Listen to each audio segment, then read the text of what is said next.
And now the next case. All parties in the matter of Cowart versus Foss. Step forward. Stephen Jake Cowart is suing his former friend, Matt Foss, for punching him in the face and breaking his jaw during a camping trip. Mr. Cowart, you and the defendant used to be friends. I have no idea whether you are still friends, but it is your claim that he assaulted you. You want to be compensated to the tune of $5,000. Yes, Your Honor. Tell me. Well, the night of the incident, I was... Date? September 25th, I believe. Early in the morning, we had come back from the bar. We were joking around, wrestling around. Who came back from the bar? Myself and a couple friends, along with Matt, had come back a little before I had. And, just a minute. Who was at the bar? There was my roommate, Jesse, had come back a couple, probably 10, 20 minutes before us, I think, and then Matt and a couple of our other friends were there. Walking back, everybody had left. I had come back afterwards, met up with them over... I have no idea what you're just telling me.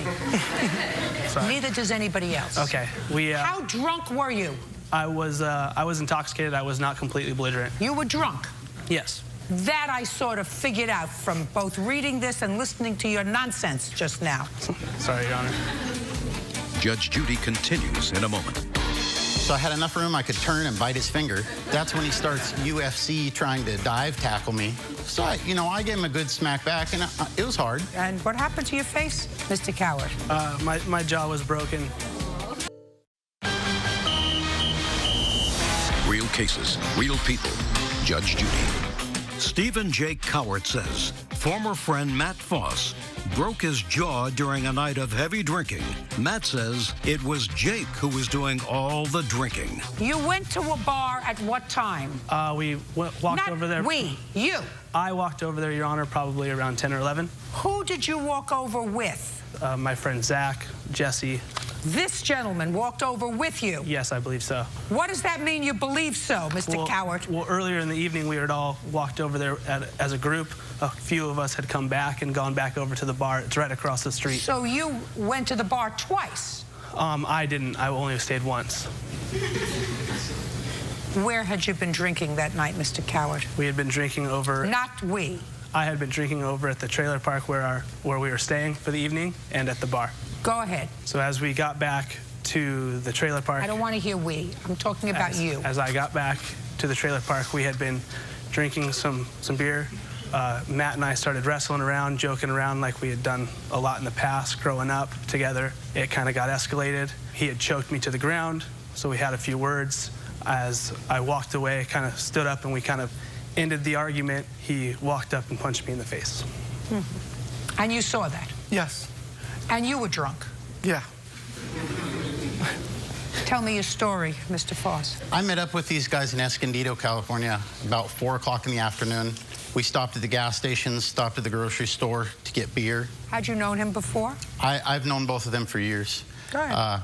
We proceed to go to the desert, Tocatilla. As we get there, we stop. We all let air out of our tires for off-roading. They crack open the 12-packs. This is about 5:30 in the afternoon. As we drive through, it takes us about 2.5 hours to get to the camp.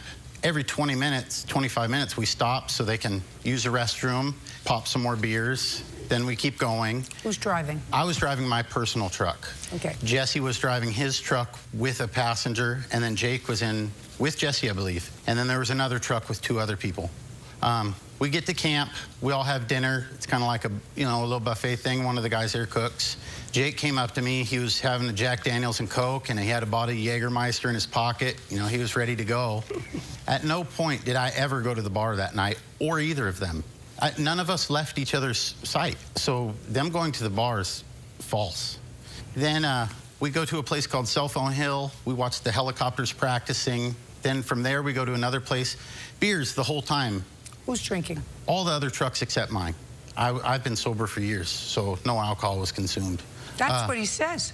Yeah. In his complaint, by the way. What you say was, after you got hit, you had to go to the hospital, and the only sober one in the whole place was him, who was able to take you there to drive 2 hours. Was him, right? Yes, Your Honor.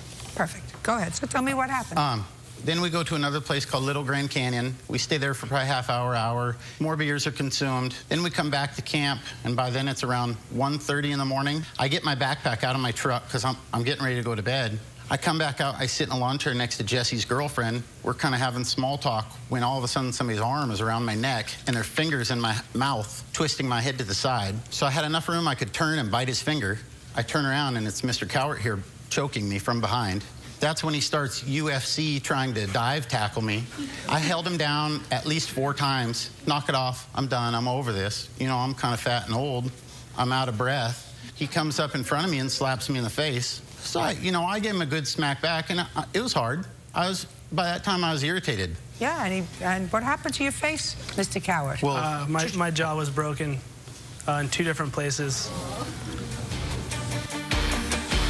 Judge Judy continues in a moment. Are you the victim of an assault? Go to judgejudy.com or call 1-888-800-JUDY.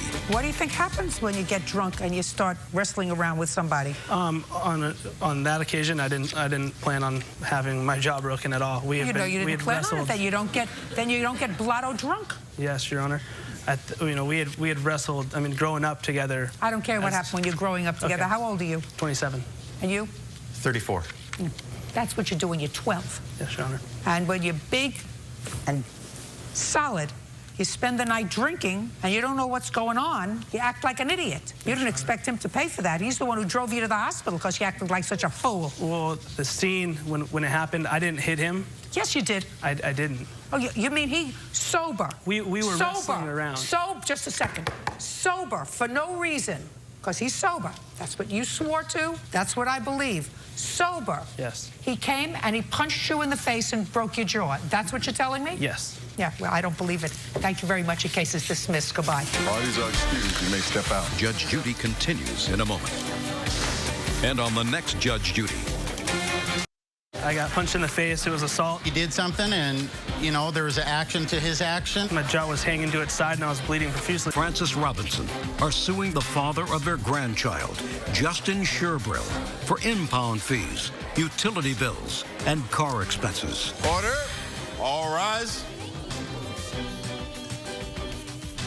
Now, it's case number 480 on the calendar in the matter of Robinson versus Sherbrill. Thank you. You're welcome, Judge. Parties have been sworn in. You may be seated. Folks, have a seat. Mr. and Mrs. Robinson, I believe that this is probably your daughter, and this used to be her boyfriend. They have a child together. He also has 2 children from a prior marriage or relationship that lived with you. Yes. And you let him come to live with you. Yes. And your daughter was 21 years old when you let him come to live with you. Why did you let him come to live with you? Because he had 2 children that needed a stable home, and our daughter was pregnant. Is she living at home with you now with the baby? Yes. That would have been perfect the first time around. Because what you did was compound a mistake. And now you want him to pay for some expenses that you say he promised he would pay if he moved in with his children, and let you take his children as tax deductions because you supported them. What? That's just, I would have never gave my taxes up when I have 2 kids of my own, and it was only a little bit of tax money. I stayed with them because Erica did not get along with my mother, and if I could have stayed at my brother and my mother's house the whole time, but instead I go to live with her because she says her parents won't charge us anything to stay there to help us get on our feet. Next thing you know, I'm here because of this. I don't get to see my kid that's born on the 22nd of December because I haven't paid a couple $1,000s they say I owe. You helped me get on my feet, and now I'm here getting sued, and I don't even get to see my son. It's just ridiculous. Tell you what we'll do. Why don't we start the ball rolling? Why don't I make arrangements for you to take a hair follicle drug test today?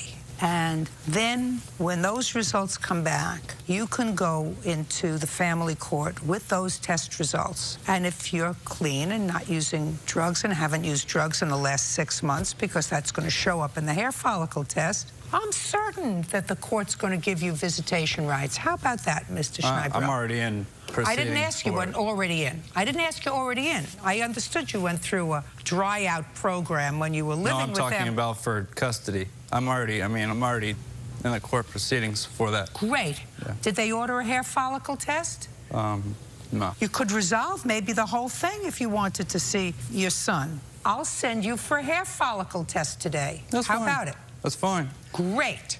We'll get you to sign a release today. And you understand, of course, that if he has not used drugs in the last few months, and he's clean, that there would really be no legal reason for him, at least not to have visitation. You understand that? Yes. Yes, as long as it was supervised. You can't say if he's... He kidnapped his other two children, Your Honor. Listen to me. That may be additional proof, but you understand that if he's free from drugs, totally drug-free, but you're probably going to come out a winner on this one. Do you understand? Yes, ma'am. I have a very, very good lab. But he says that he's fine and that he'd be more than willing to take a drug test, right? Yes, ma'am. Perfect. We will, in fact, report if you don't take the test. You understand that? And if we report that you don't take the test, the likelihood of you getting unsupervised visitation with this child is little to none. We understand each other? Yes, ma'am. Where is your action pending for custody and/or visitation? Columbus, Ohio. Did you initiate the proceeding? Yes, ma'am. I filled out some paperwork. Did you hire a lawyer? Not at this time. I don't have any money. You have two other children. Where are they? They live with me. How do you support them? You know, I do side work. I'm a framer. I get work when I can, and my mom's helping me out right now. It's been a bad year. What about last year? Last year was a bad year, too. No, it wasn't. I lived How much did you earn last year? $20,000 or something. I mean, it's not great, Did you but file your taxes yet? no, ma'am. When do you plan on doing that? Last year, no, last year was the bad year. This year just started. I didn't make anything last year. So 2008, how did you support your children? My mom's help, and Okay, so not as a framer. not much, a little Not bit here much. and there. You get any sort of assistance from the government? I get food assistance now for Did you like last the last year? for about 7 months, 8 months or something. How much did you get? Like $661, and I gave them my old food card every month, so it helped while I was there to provide for everything. And you know, that's it. They said if you can pay for the food and stuff, then we can let you stay here for a while. If you get a job, try to help us out. And I said, all right, and that was the agreement. Now, I read the papers very carefully, sir, and it indicated that at some point you left the house. Is that right? I went for the weekend. Where did you go for the weekend? I just went to my mom and brother's house for the weekend because me and Erica weren't getting along very good. I said I was going to go do a little bit of snow removal and stuff, try to make some extra money. Why didn't you take your children with you? I did. So your children went with you? Yes. And they stayed with you? You didn't bring them back to stay with them? Is not an answer. Yes, ma'am. They came back for about 2 days. So you left your children with the plaintiffs? For 2 days, yes. And where were you when they stayed with them? I was with my mom. Until when? Maybe January 8th and 9th or something. Oh, because your answer says that my kids and I lived with Erica's family until December 28th. Yes, ma'am. But that's not accurate. Your children stayed there now, according to you. You brought them back into January. Yes, there was 2 days in January where they stayed over there. You're right. Now, what do you think he owes you for? And I want to tell you something. Make it fast because I have this much sympathy for you. Wouldn't have let him move in with me, with his 2 kids, for a second. Your Honor, it wasn't him that we were worried about. It was his children. Just a second. Look at the brother. Raise your paw. He's got a brother. He's got a mother. As well. He's got a drug addict as well. Listen to me. That is not your problem. You're right, Your Honor. And I thought those kids needed a stable place to live. That was not... Especially since they were going to be part of my daughter's life because these two were supposed to be together. No. I'm telling you, you're supposed to be the smart people. You're supposed to be the adult. He comes to your house. Hey, he comes to your house. He's on drugs. He goes off for a month to hopefully sober him up. He comes back. Then he leaves again. They have I mean, don't you get the whole scenario? Well, you just said to me he kidnapped his other 2 children. Well, when did you find that out? Put your hand down. When did you find that out? Not until after these two had broken up. How did you find out that My daughter told me. She said so just a second. So she knew? Apparently she did, yes. And she didn't tell you? No, she did not. There you go. You know, children... Do you understand why you don't let a 21-year-old's boyfriend with 2 children, no job, who's on drugs, move into your house? Yes, Your Honor. Very good. Judge Judy continues in a moment. They were evicted from 2 apartments within 5 months because he was too busy shooting up heroin than to pay his bills. Robinson, do you think that this is making you sound any better, sir? And later today... How drunk were you? I was intoxicated. I was not completely belligerent. You were drunk? Yes. That I sort of figured out from both reading this and listening to your nonsense just now. Sorry, Your Honor. Real cases, real people. Judge Judy. James and Frances Robinson say the father of their grandchild, Justin Sherbrill, owes for impound fees, unpaid bills, and car expenses. Justin is countersuing for the return of his property. Now, if you want money from him, you're going to wait in line. The state of Ohio wants thousands from him. That's what they're giving him in food assistance for his children, $661 a month. $518. $518 a month. And they want thousands from him. They're ahead of you. I understand. Because they don't have a choice. You did. Yes, Your Honor, I did have We a didn't know choice. he was on drugs at the time. Right, he did not. Then I wouldn't have let him back. Well, at the time, Your Honor, he was detoxed. And like I said, Your Honor, I believed he was, going to be a part of my daughter's life. That's what she wanted. Well, then you were operating in some sort of la-la land. Disney makes movies about it. It was mainly his other two children, Your Honor. They had no stability in over a year. I don't want to hear from you.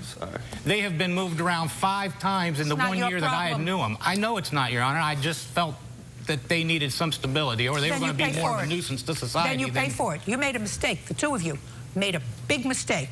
And he's supposed to pay you rent, and he's supposed to pay expenses on a car that she drives. And he took a car, and he didn't have a license, and he got pulled over, and it was an impound, and this was before he went to rehab. Then you let him go to rehab, and then he came back, and you let him move back with you. We didn't know all made these things about him. several errors in judgment. Yes, ma'am, we did. And for that, you don't get rewarded. You knew he had no money. Your Honor. The state, hey, put your hand down. The state doesn't give him $518 a month for food if he's got money to pay you. Your Honor, he works under the table. He's never filed taxes in his life. Of course not. I know that. The state's not going to get anything from him over that. Neither are you. Neither are you. Two of you exercise very bad judgment. He's got 2 children he doesn't support. You think he's going to pay you for rent? No one asked him for rent. Just December. Well, December that he didn't give up the food card. The food card that he had was in lieu of rent. That was so they could save their money that he was supposedly making so that he could get a job and get out on their own. They were evicted from 2 apartments within 5 months because he was too busy shooting up heroin than to pay his bills. Robinson, you think that this is making you sound any better? I didn't know this stuff until afterwards, Your Honor. If I would have known it beforehand, I'd have certainly not made those judgments or those choices. Then take it up with your daughter. And Your Honor, we didn't just tell him that he's the only one that owes. We split what we felt they owed as a couple in half. We're holding her responsible for her portion too. Where's she working? Right now, she's not working. She just had a baby. Listen, I don't want to hear anymore. What property, sir, do you claim that they have that belongs to you that I'm going to want to listen to? My child's skateboard that we just bought him, a Razor scooter we bought him for his birthday. Any of those things in your house? Yes, ma'am. All right. Make arrangements to give it to his brother within 5 days. Do you understand that? Yes, ma'am. What else? A TV that was ours we had. That was whose? Me Ours? and Erica's, we Now shared. it belongs to her. What else? Okay. That's it. Just my kids' clothes and stuff. I mean. You have any of his children's clothes? Yes, Your Honor. Very good. Pack them all up along with the 2 toys. He's going to pick them up. 5 days. Do you understand? Yes, Your Honor. Don't go near there until your court case is resolved. What do you want? I have a text message where he admits he owes money to my Very good. I'm glad to hear that. That's all. Goodbye. Thank you, Judge Judy. Parties are excused. Just a Step out. Wait second. here. You're not going anywhere. We have to make an appointment for you. Okay. Thank you. Wait right here. He was the father of my daughter's son. I'd love to see my son. I'm not going to throw my daughter out on the street. I don't know why they brainwashed her I just think it's messed up. I put my parents in this situation. into, I don't know. He did too, and he knows he owes the money. So. Is suing his former roommate, Deborah Belote, for breaking into his room and trashing his belongings. Order. All rise. Yeah, it's case number 193 on the calendar, the matter of Donis versus Belote. Thank you. You're welcome. Judge Parties have been sworn in. You may be seated. Mr. Donis, the defendant was a friend of yours. Yes, ma'am. And you lived together in a house with her. Yes, ma'am. And it is your claim that after you told her to leave, she came back sometime later and vandalized your property. Yes, ma'am. And the defendant says she didn't do anything to your property. She's got a counterclaim that I'll let her tell me about in short order. When did the defendant move into the house where you were living? Oh, gosh, I'm going to say 2008. And did you just have a friendly relationship with her? She seems to say it was more than that. It was a friendly relationship, yes, it was. Was there ever a period that it was a more intimate kind of relationship? No, ma'am, never. Never. Never. She had her own room? Yes, ma'am. Who else lived in the house? A friend of mine. He owned the house. Name? Kenny. How long have you lived there? Oh, gosh. 4 years. And Miss Belote, you paid rent there? No, I did not. You didn't? No. How come? Because he never asked me to. Who never asked you to? Kenny. I did give him money sometimes, but I didn't do it on a daily time or a monthly time, but I gave him money every once in a while. Were you working? Yes, I was. What were you doing with your money? Giving it to Mr. Donis. Well, that's something. How much rent were you paying? $500 a month. It's an odd sort of an arrangement. What kind of house is this and where? It's in Riverside, California. It's a 2-story, very old house. And you work? Yes, ma'am. And you work but didn't pay rent? Yes, ma'am. You had your own room? No, I did not. I slept in the same room as Mr. Donis did. I never slept in any other room besides that room. Is that right? That's not true, Your Honor. Where did she sleep? Upstairs. Never ever been upstairs. I would not go upstairs. It's a scary room up there. Okay. Okay. You asked Miss Belote to leave in May? Yes, ma'am. May what? The last 2 weeks of May, I'm not sure of the date. Tell me why. Because my lack of wanting a more intimate relationship with her, it begun to weigh heavy on her. She begun to constantly bring up my financial situations, my inability to pay certain bills when they're due. What? For example, I had a car that had to be smogged and the registration paid. She offered to pay it. And she would later on constantly bring that up and belittle me. So finally, Your Honor, I reached my point. And one evening I said, you know, in the next few days, in a week, take your time, find another place to live. She flew into a rage. She started dumping all the stuff in the house. So what you're telling me, Mr. Donis, is that during the course of the couple of years that she lived there, she paid for certain things for you? Yes, ma'am. And can I say one thing? Oh. Oh, sorry about that. Like what? Well, for example, we would constantly dine out, dinner or lunch. I said, I can't afford that. I'll get it. We would go to concerts, the theater. She would pay for it. Okay, well, she wasn't paying rent. She had money. When did this alleged burglary take place after she moved out? On June 1st? Yes, ma'am. You have a police report? I do. I'd like to see it, please.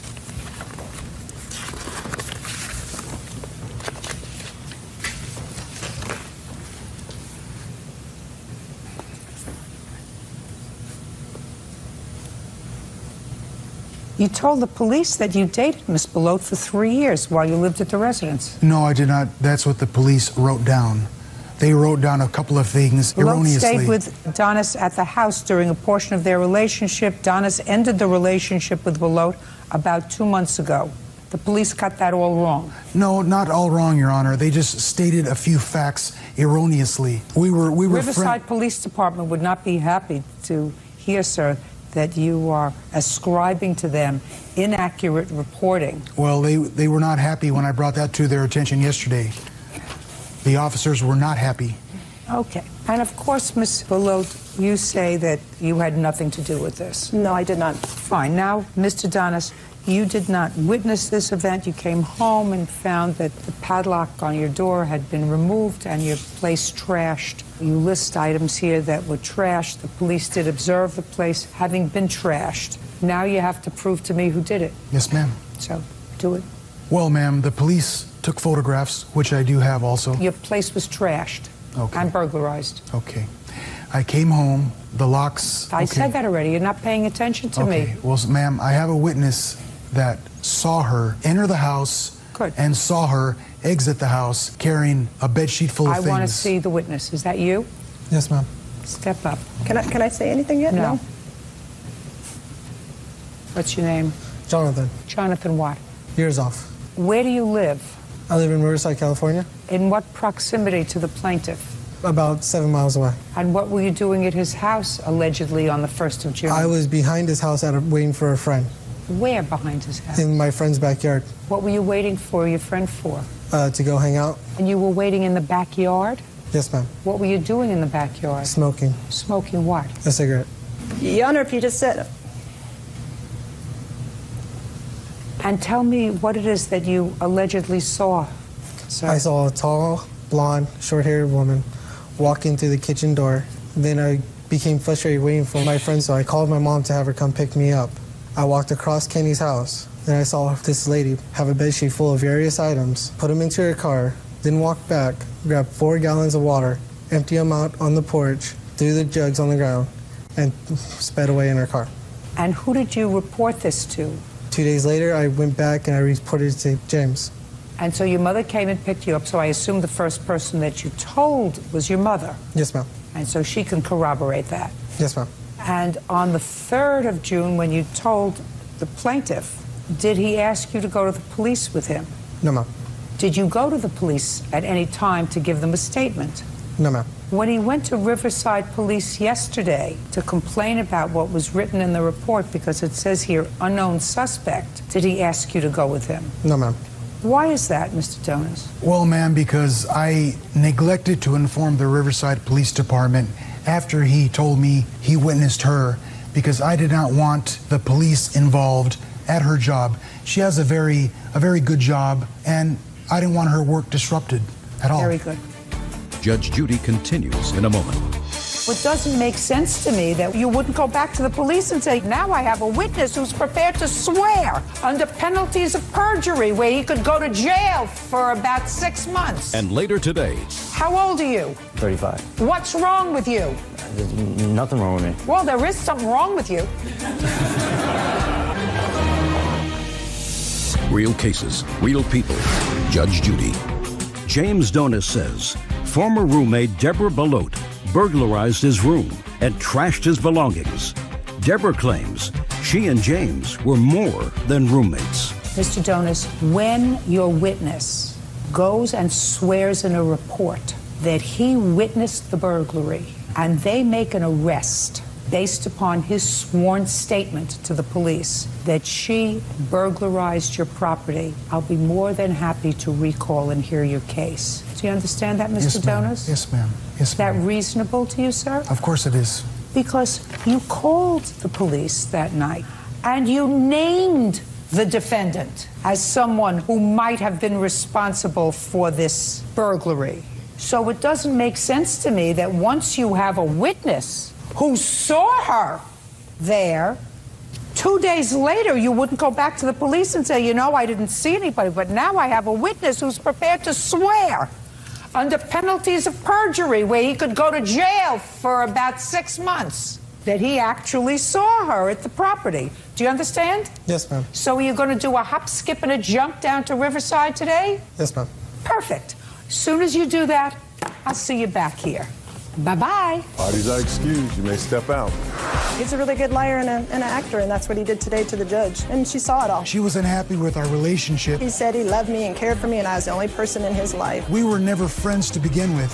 You wouldn't do this to a friend. Oh, big time learning experience. You're only done one time in your life, and that was it. And now the next case. All parties in the matter of Andreasen versus Behar, step forward, please. Suzanne Andreasen is suing her former friend, Brian Behar, for rental car fees, parking tickets, and an unpaid iPhone account. Ms. Andreasen, it is your claim that the defendant owes you for the bills for both a rental car and some sort of U-Haul that were put as a favor in your name, but he agreed to pay for. He kept them for longer than he at least told you he was going to keep them, and you want the money that you were forced to pay as a result of that. I don't know what you say. I don't owe her anything, man. Well, that's what you say, but why? I mean, our whole relationship, you know, I mean... I don't care about your relationship. Did you use a rental car? She did get a rental car that I used. Did you follow my words? Did you use a rental car? Yes, I did. Did you pay for it? No, I did not. Did you use a U-Haul? Yes, I did. Did you pay for it? No, I did not. Why? Because she said she would take care of it. How old are you? 35. What's wrong with you? What's wrong with you? There's nothing wrong with me. Well, there is something wrong with you if you need a friend to pay for your rental car and your U-Haul. There's something wrong with you. What kind of work does Miss Andreasen do? She's unemployed. How does she support herself? I'm not sure. How do you think she supports herself? You say she was a friend of yours. How does she support herself? I know that she is getting unemployment or whatever, but as far as I know, I mean... And what do you do? She has a business that is something to do with some jewelry or whatever. So she has a business? Right. I used to own a construction company, and I don't care what you used to. You ate yesterday. How do you support yourself? Right now I'm unemployed, and I mean. How do you feed yourself? Best way I can. What kind of an answer is that? What'd you need a U-Haul for? Because I was moving, I had a child on the way, and I needed to leave out of the area that I was in because it wasn't a good area to like raise a child. That turns out the child isn't even mine. But the whole reason that she offered her help was because. Was she working when she offered to help? No, ma'am, she wasn't. Why don't you just pay the bill so I can leave you alone? I don't owe her the money. I mean, Why don't you just pay the bill so you can leave her alone? You don't work. I've given her enough money. You don't. Well, tell me how much money. I mean, just a second. Tell me how much money you gave her and when. I don't know. I didn't realize the relationship was on that level. I mean, we were friends. Give me an idea of how much money you gave her and when. I mean, there's all kinds of stuff. There's Give me an example. An example. She pushes a $600 vacuum when she wants to vacuum her house. And is what you're telling me you purchased that vacuum? Yes. When? I guess like it was around October of last year. I mean, that's just one. I took her shopping and was like, and I told her, you know, get whatever you want. And she helped me fill up. She helped me fill up a shopping cart full of stuff. You know what I mean? I didn't realize our relationship was on that level to where I needed to keep. What kind of level did you think your relationship was on? I mean, I thought that we were friends, and when we said we were doing something for each other, then that's what it was. I have a lot of friends. I never bought them a vacuum cleaner. Now, let me see the bills from the rental car and from the U-Haul. There's also a couple of parking tickets that he got on the vehicle when he had it that he didn't tell me about. Did he tell you about any of the parking tickets he got? No. And there's a $1,000 cell phone bill. Just a second. You told her about the parking tickets? Yes, I did. Whenever I first got one of the tickets, the other one I may not have told her about because. Well, when you got the tickets, did you pay them? I didn't have a chance. I don't understand what you Sorry. I don't understand what you mean you didn't get a chance. Well, when I came out in the car had a ticket on it. I got the ticket, put it in the car, and I honestly lost track of the tickets. I don't know what happened to them or whatever, and that's why they didn't get paid. But I mean, like I said, she said she would take care of it. So she knew I was going through a hard time. She knew that I had the kid on the way. She knew that. Listen to me. Nobody cares about your troubles, sir, especially me. I don't care about your troubles. Well, all I know, don't speak when I'm speaking. I didn't take a breath yet. When your friend is unemployed, according to you, and collecting unemployment, that means that they don't have a whole bunch of money. Or that they don't want to work. So a friend doesn't take advantage of their situation and take a car that they were supposed to have for a couple of days and keep it for how long? How long did you keep the car? I don't recall. A month. Well, let's try a month. When you have no money, you don't rent a car for a month on a friend who has no job. When they said they would take care of it, you do. You're an idiot. Because if your excuse is, I thought we were friends and I didn't think that it was a big deal, she said she would take care of it, and you say, I need a car to move from one place to the other, and you know if you keep the car that's on her credit card, there's going to be a big bill. And if you get a ticket because you didn't park in the right space, somebody is going to have to pay that, and it's going to be paid by the person who's got their credit card on the line. You don't say, I lost track of it. Idiots lose track of tickets. And very foolish women, really foolish women, put their credit and their credit card on the line in order to have a warm body as a male friend. We understand each other? Yes. Very foolish ladies. Absolutely. Can I say something? Yes. I have been renting cars for him for about a year, and he had always paid the bill. And so I had no reason to believe that this situation would be any different. That's what keeps me in business. Your Honor. What? Where's the car bill? This is for the U-Haul and the... I see the U-Haul. It's $250. Yes. I have it here. There's the other bills right there. Just the car. What is this? That's a bank statement. I don't want a bank statement. I want a bill. That's the only documentation I have of the charge on the credit card. It's $2,800. You'll probably see cash deposits on there as well, where I gave her cash when she needed it. From what? Did you give her cash? When she needed the cash, and she was having a hard time different times, and I gave her cash. Just a second. Give me a date. I don't know. I don't remember a date. I mean, there were several times. There was 2 deposits made. The first one was when the same day you dropped off the first rental car, you deposited $1,153, and the charge for it was $1,448. The second deposit also gave you cash. No, you I did made not. the deposit, but I also gave you cash. You want to talk to each other, or you can go outside and talk to each other, and then I can dismiss the case. There was another deposit. Hey, I'm sorry. And move on to my next case. So, he paid you $801 and $1,153. Correct. All of the charges on that, he was the only one that used that card. And so... Just a second. Okay. Wait a second, please. Check paid May 24th to Avis Rental Car. So that bill was $27.98. And then there was $1,000 for an AT&T phone that he had. Well, then you should have canceled that, madam. I don't get into phone bills. Before somebody works up $1,000 on phone bills, you cut off the phone. $376. That's for the U-Haul. Excuse me, Your Honor. What? The cell phone did not get canceled because I had excellent credit. He told me he was paying the bill. I asked him every month, are you paying the AT&T bill? And he said yes. And call AT&T. I'm not dealing with your phone bill. He owes you for the 2 tickets, the U-Haul, and the difference between what he paid on the rental car and what the rental car cost you. And that total is $1,222. Judgment for the plaintiff, that's all. Says former high school classmate Summerlin Gray vandalized her car.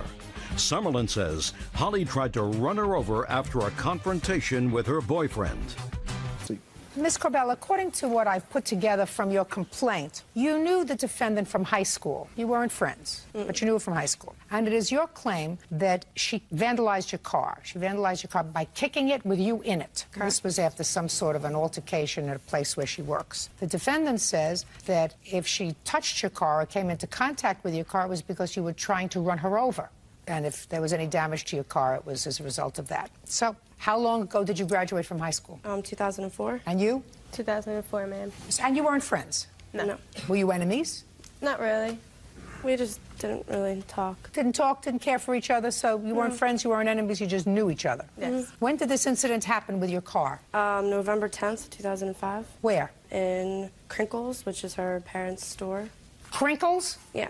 What kind of a store is it? It's like a type 7-Eleven type store. Okay, so tell me what happened on November 10th. Me and my boyfriend, we went to the store, I believe, to get cigarettes. To the store that her parents owned? Yeah, which I didn't even know that her parents owned the store. So we went in. I went in with him to buy the cigarettes. I knew the guy at the cash register, so I was talking to him. Who was that? I believe his name was Dan. I knew him from, like, high school. Like, I hadn't seen him in years. And then I just told him that I was going to go sit in the car because there was a line to listen to music. So I went in the car. And he was in the store, and she came over. Stand up, sir. Yes.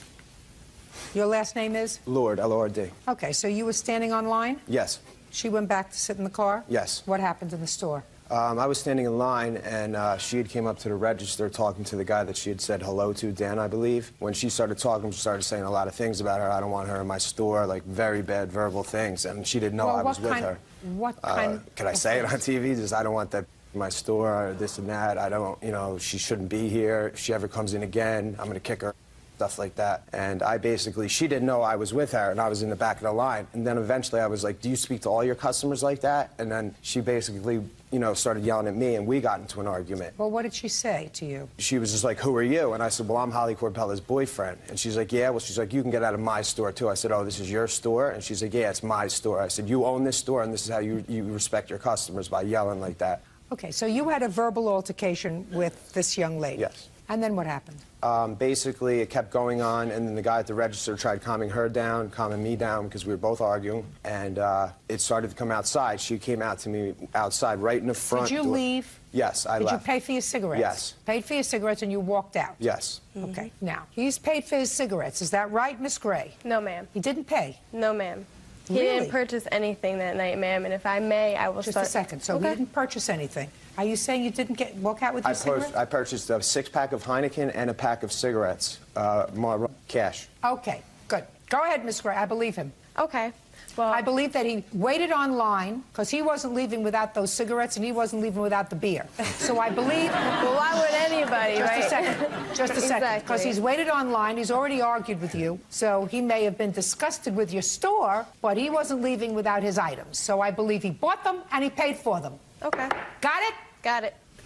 Now, you want to tell me what problem you had with Miss Corbella? Well, that night, ma'am, Miss Corbella had walked into the food side of my store, and her boyfriend had walked into the liquor side of my store. Holly seen me. She looked directly in my eyes. I didn't say anything out loud to where any customers heard anything, and I pulled my brother aside, who is the manager, and I said, I don't want her in this store. I don't trust her. I've had altercations with her from stealing and hearing... I thought you said that you didn't have any bad contact with her. No, I don't. So what do you mean? Because my friend has gotten in trouble from her stealing, whatever. What do you mean your friends got into trouble with her from stealing? We were never friends, never liked each other. We had this one friend that was friends with me and friends with her. Yes. My friend that was also friends with both of us got in trouble with her stealing. Just a second. So your friend was arrested for stealing, for theft? Yes. And according to you, she was with this friend when she got arrested for stealing? Yes. Okay. Was she arrested for stealing? No. Just your friend was arrested for stealing? With her, yes. No.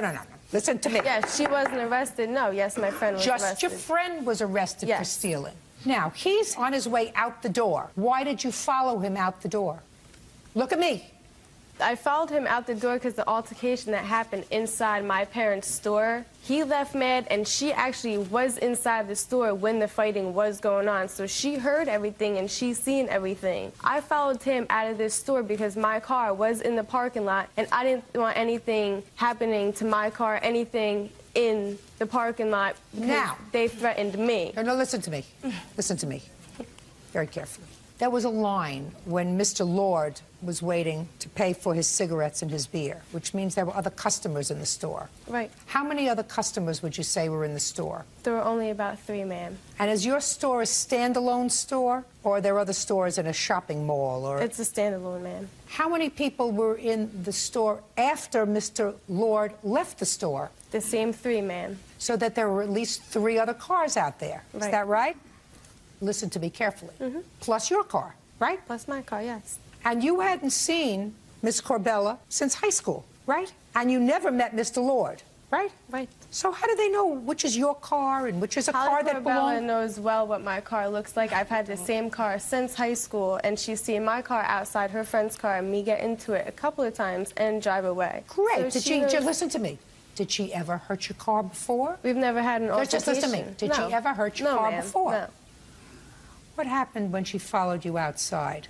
We were still arguing. She told me, you know, I'm going to kick her if she doesn't leave. So I walked up into the car. As I got in the car, no lie, the size of her, I was surprised how strong she came at the car and kicked the car in right where I was. As I closed the door, she came and kicked it. There was no running over her. Then she even went in front of the car as we were leaving. And Holly was all nervous, so she was trying to get around her. The car was already kicked. You have a picture of the car? Yes. I'd like to see I have it, a couple please. pictures, actually. Were you there, sir? I was outside smoking a cigarette, Your Honor. I don't remember. Oh, this is a kick, Miss Gray. This is a kick, my dear. This is not a kick. Yeah, this is a kick, Miss Hot Temper. Okay. This is a kick. This is not I fell into your car accident. This is a kick. Does this look like I fell into the car accidentally, or does this look like somebody kicked it? It was a running fell into kick. it several times. Looks like I fell into it several times. Got a hot temper, madam. You can't do that. You can't I'm sorry, vandalize ma'am. somebody if else's somebody car. comes into my family business, he had nothing to do with what I said to her because he didn't even hear me. What does that have to do with kicking his car? He wanted to throw a beer case at me over my family counter is what the first threat was. And then, yes, I did go outside to make sure everything was okay in the parking lot. He did not get directly in the car. He stood in my face threatening me to where the point my brother had to come outside and separate us. Listen to me. What does that have to do with kicking her car? I didn't kick her car, ma'am. You did. I flew backwards. No, I did not. You don't want to say anything, do you? I'll say something if you want me to. Do I want you to? No. Could I have an estimate, please, to fix this car where Miss Hot Temper kicked your car? And ma'am, Your parents leave you in charge of that business often? Actually, I'm not in charge, ma'am. Well, it's good that at least they have some brains. They don't leave you in charge. But does somebody monitor the two of you in that store? He doesn't work there, ma'am. He was waiting for me to get off. They don't trust you to work in the store. They trust her. Judging for the plaintiff, the amount of $940. That's all. Step out. Nicole Hendershot claims ex-boyfriend Kevin Gleason racked up over $6,000 on her credit card. All right, Miss Hendershot, this used to be your boyfriend. And your complaint is that you made 2 loans to him. One was by giving him your credit card and allowing him to make some purchases on it. And then, since he wasn't paying you back, that you would get your money back as if he had a new job. And a new job needed new clothes. So he asked if you would loan him the money for some new clothes. You bought him $3,000 worth of clothes. And he paid you back nada. That's not the outfit she bought you, right? Yes, it is. Yes, it is. Yes, it is. It's not GQ. Kind of early gangster. Mr. Gleason says that you were very, very nice to him, and all of the things that he purchased were gifts. How old are you, Miss Hendershot? 23. Do you work? Yep, full time. What kind of job do you have? Inventory manager at a car dealership. You've been there for how long? A year and a couple months. How much do you earn annually? Probably about $32,000. Nice. You live by yourself? I live with family. You pay rent? No. What do you mean you live with a family? I live with my grandparents. Oh, so you don't pay rent? I don't pay rent. Eventually you're going to have to do that. Yes, you know. It's expensive They in made New York. a movie about that. Fair, get a launch. You got to launch one day. And what about you, Mr. Gleason? What do you do for a living, sir? Right now, I just signed up for the National Guard, Army National. How old are you? 21. Signed up for the National Guard. Yes, ma'am. Before you signed up for the National Guard, what were you doing to support yourself?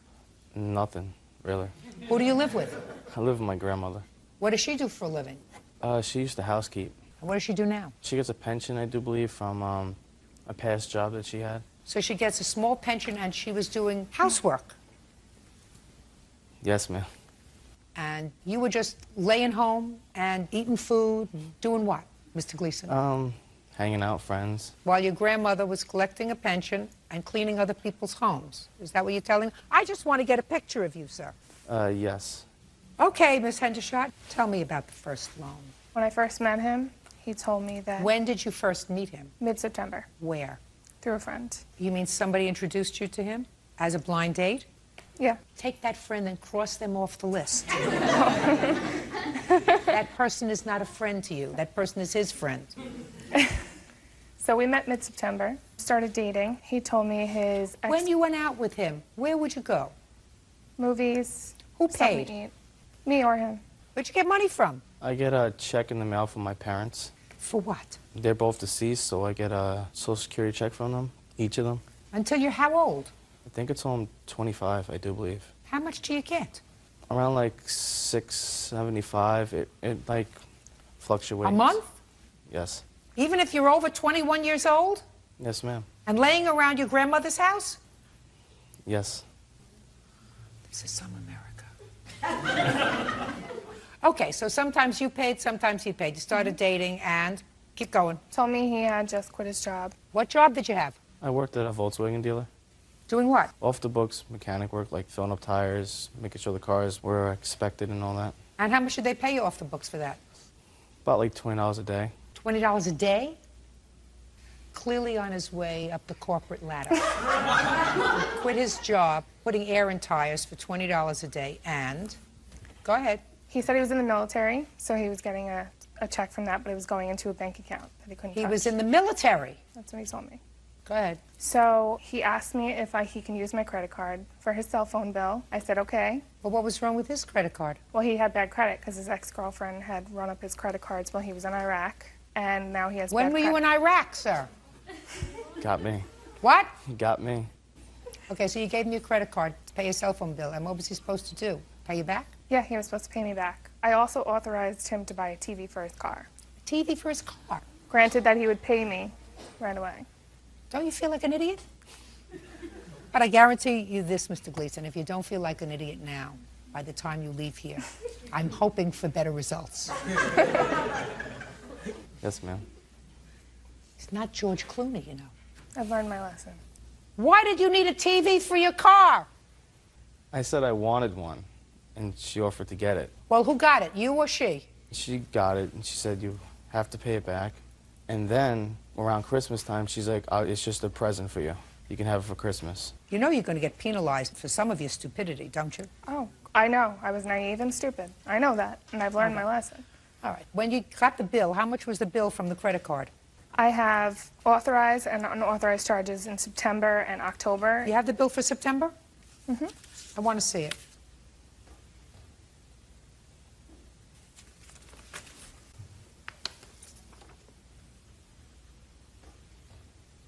Okay. Now let me see October statement.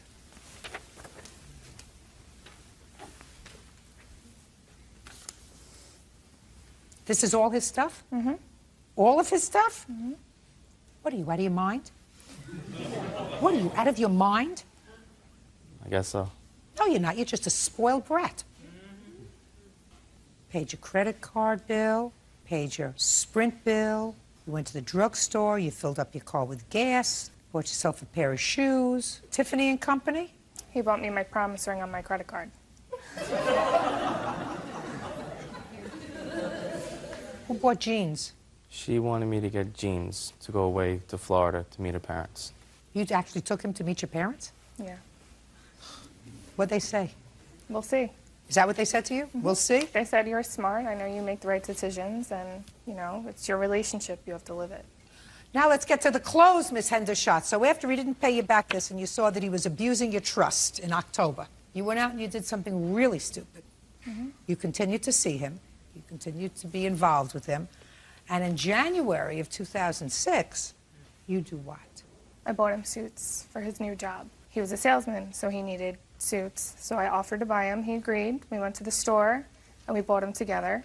And he lost a job a couple weeks later. Started another job. Lost that. I never saw a paycheck from the first job. He had an agreement that the paychecks would go to me for the suits. I never agreed to taking the suits. I never even wanted the suits. She just wanted me to be some white-collar business guy. I mean, we would go to stores and she'd offer to buy them, and I was like, I don't want them. And she'll sit there and pick a fight with me, so I'll just let her do whatever she wanted. What about this stuff, sir? These are your purchases. You had the card at that time. The shoes are not my purchases, and only one gas is mine. Take this over, please, Bird, to Mr. Gleason. Have him look at that and tell me what he acknowledges. You see, Mr. Gleason, listen to me very carefully, sir. It's clear to me that there was only one card, and that one card, I believe, was in your possession. Now, understanding that, you may go through that bill and tell me what's not yours, but be prepared to be grilled, Mr. Gleason. Grilled, sautéed, and poached. All right. The things that you circled are yours or not yours? Not mine. The thing that I checked is the one that she wanted me to go down to Florida with, the jeans. And She can't wear your jeans, sir. What your statement is that these are all gifts. Is that right? Yes, ma'am. Wrong. Did you tell him that the TV for his car was a gift Christmas time? No. I said I'm going to pay it off since you don't have the money right now, but when you get a job, I'd like the money, because I didn't want it on my credit card balance. Well, you can't have it on your credit card, otherwise you'll have credit like he did when he went to Iraq and his girlfriend racked up all those charges. She didn't make that up, did she? That you told her you had a girlfriend and that... My ex did rack up my credit card. When you were in Iraq? Huh? No. So you lied about that? Yes. When you lied to her about that, did you lie to her convincingly? Kind of, because she wanted an image. No, don't tell me what she wanted. I want you to tell me like you told her, just like you told her. I was in Iraq and my girlfriend maxed out my credit cards and so I have lousy credit. I want you to tell me exactly how you told that to her. I said, when I was... Look at me. Like, because you looked at her in the eye, right? Kind of. Tell me what you said to her, just like I'm looking at you. I said to her, my ex-girlfriend racked up my credit card while I was away in Iraq. Did you tell her how you paid off the credit cards? I still have them going on dispute. Why do you have them going on dispute? Because she took my credit card without my permission. I gave it to her once for her pay off her credit card. Yes. And then she took my credit card without me, like, physically handing it to her. Right. And then I started getting bills in the mail. How'd you feel about that? I mean, it hurt, but... How badly did it hurt? 50%, I guess. 50%. If you had 100% of a brain, it probably would have hurt you 100%. Since you only have 50% of a brain, it only hurt you 50%. Now, when you got the first bill, did you confront your girlfriend? At the time, I tried to confront her, but she kept hanging up. Did you sue her? No. Did you call the police? I filed a report on it. You did? So you were really angry? Yes, ma'am. Because somebody took advantage of you? Yes, ma'am. Somebody took your credit card, somebody who you trusted, your girlfriend, and racked up a whole bunch of bills and ruined your young credit, right? Yes, ma'am. So what'd you feel? You had the right to do it to somebody else? No. Figure if a girl can do it to a guy can do it to a girl. Yes. Mr. Gleason, if I were your grandmother, your bag would be packed on the front porch by the time I got home. It's time you grew up, because you're a user. You're using the federal government to support yourself when there's no reason for it. You look like an able-bodied, strong, well-nourished 21-year-old. You're taking advantage of your grandmother, who's living on a small pension and cleaning other people's houses to take care of you. And you took advantage of this young lady who cared for you, wanted only the best for you. You are, Mr. Gleason, at this point in your life, a bum. The sooner you start correcting it, the sooner you're going to be not a bum. Do you understand? Yes, ma'am. Judge for the plaintiff in the amount of $5,000. That's all. Matthew Terry claims ex-wife Kelly Terry owes for injuries he received during an argument in her home. Kelly is countersuing for harassment and for making false charges to Child Protective Services. Mr. Terry, the defendant is your former wife. Yes. You have 5 children. Yes. When were you divorced? Finally in July of 2005. And I assume you were divorced because you decided that you couldn't make a, right? Yes. Fair statement? Yes. So after your divorce, you did the most ludicrous thing that I ever heard of. You moved into her house, rented a room, according to you, so that you could be close to your children. Is that right? It's to help out with the children. There's 5 of them, and they're pretty overbearing sometimes. Well, that's a great idea, but if you're going to live with her, you might as well be married to her. Living there under these circumstances is really ridiculous. In any event, to show you just how ridiculous, you claim that your former wife assaulted you. Yes. At a time when you were, in fact, living in the house, and you want her to pay for your medical bills, want her to compensate you for your injuries. Your former wife says you started the argument. She just finished it. And since that time, you've embarked on a campaign of harassment, and she is counterclaiming. Tell me when this incident happened, Mr. Terry. Happened February 26th of this year. And according to what I read in your complaint, you were in the house watching TV with some of the kids. Yes. What were you watching? I believe we were watching NHRA on ESPN. You were watching? NHRA, it's automobile racing. And how many of the children were you watching auto racing with? I believe all 5 of them were watching, and 2 of the oldest ones had left the room at this instant. How old are the children? They range from 7 to 16. So the 16-year-old left. Yes. One below that is how old? 14. That one left. So 3 little ones. Out of the room, yes. Little ones are there. Tell me what happened. We were sitting there watching TV. She came out of her room, which is adjoining the living room, and started swearing and was upset about something, and went to the fireplace, sat down, and was smoking a cigarette. At the whole time, she was sort of cussing me out and saying how negative things were with me. Why were you angry with him? I had asked him to help do things around the house and to help with the kids instead of sitting there watching TV. That's what you do to a husband, not to a tenant. Well, he gets a big discount in rent because of his help. But he was a tenant. Correct. If you wanted to boss him around, you should have stayed married to him. Okay, so you were angry because you would ask him to do some chores, help with the kids, and he was sitting around watching TV. Yes. Acting like a husband. Yes. Right? Yeah.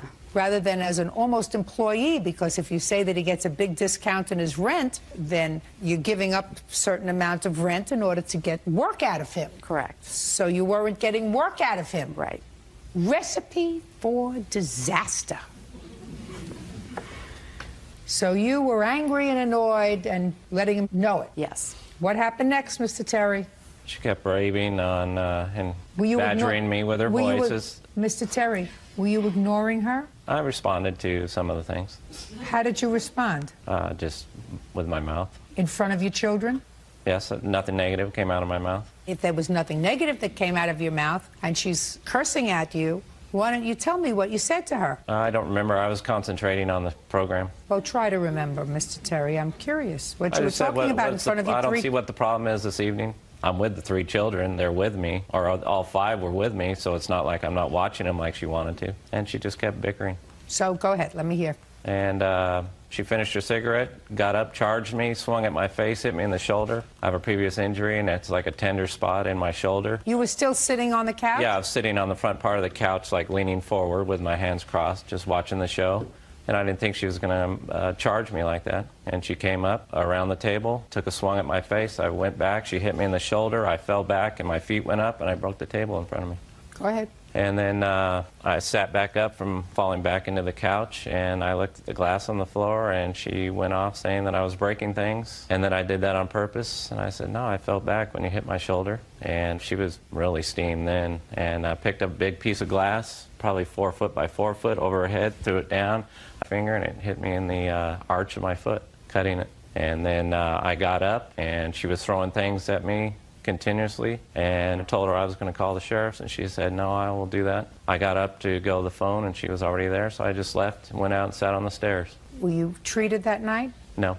The next day? Yes. I woke up it was painful in my foot, but I thought it might subside over the night, so I went down to my room. After the sheriffs came, they took a statement from both of us, gave her a ticket for battery, and she told the sheriffs that she didn't mean to throw it at my foot. She was trying to aim for the ground. And I was outside the whole time, and the sheriffs... could you do me a favor and answer my question? Were you treated the next day? I was treated the next day, yes. Where? At San Bernardino Medical Center. Can I see the papers, please? Do you want to see the police report?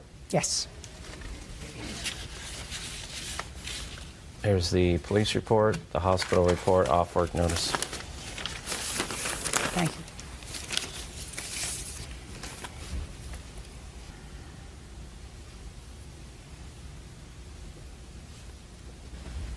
Okay, Ms. Terry, I'd like you to tell me your version of the events of the 26th of February. Okay. He was sitting on the couch, and I think just the one youngest child was there.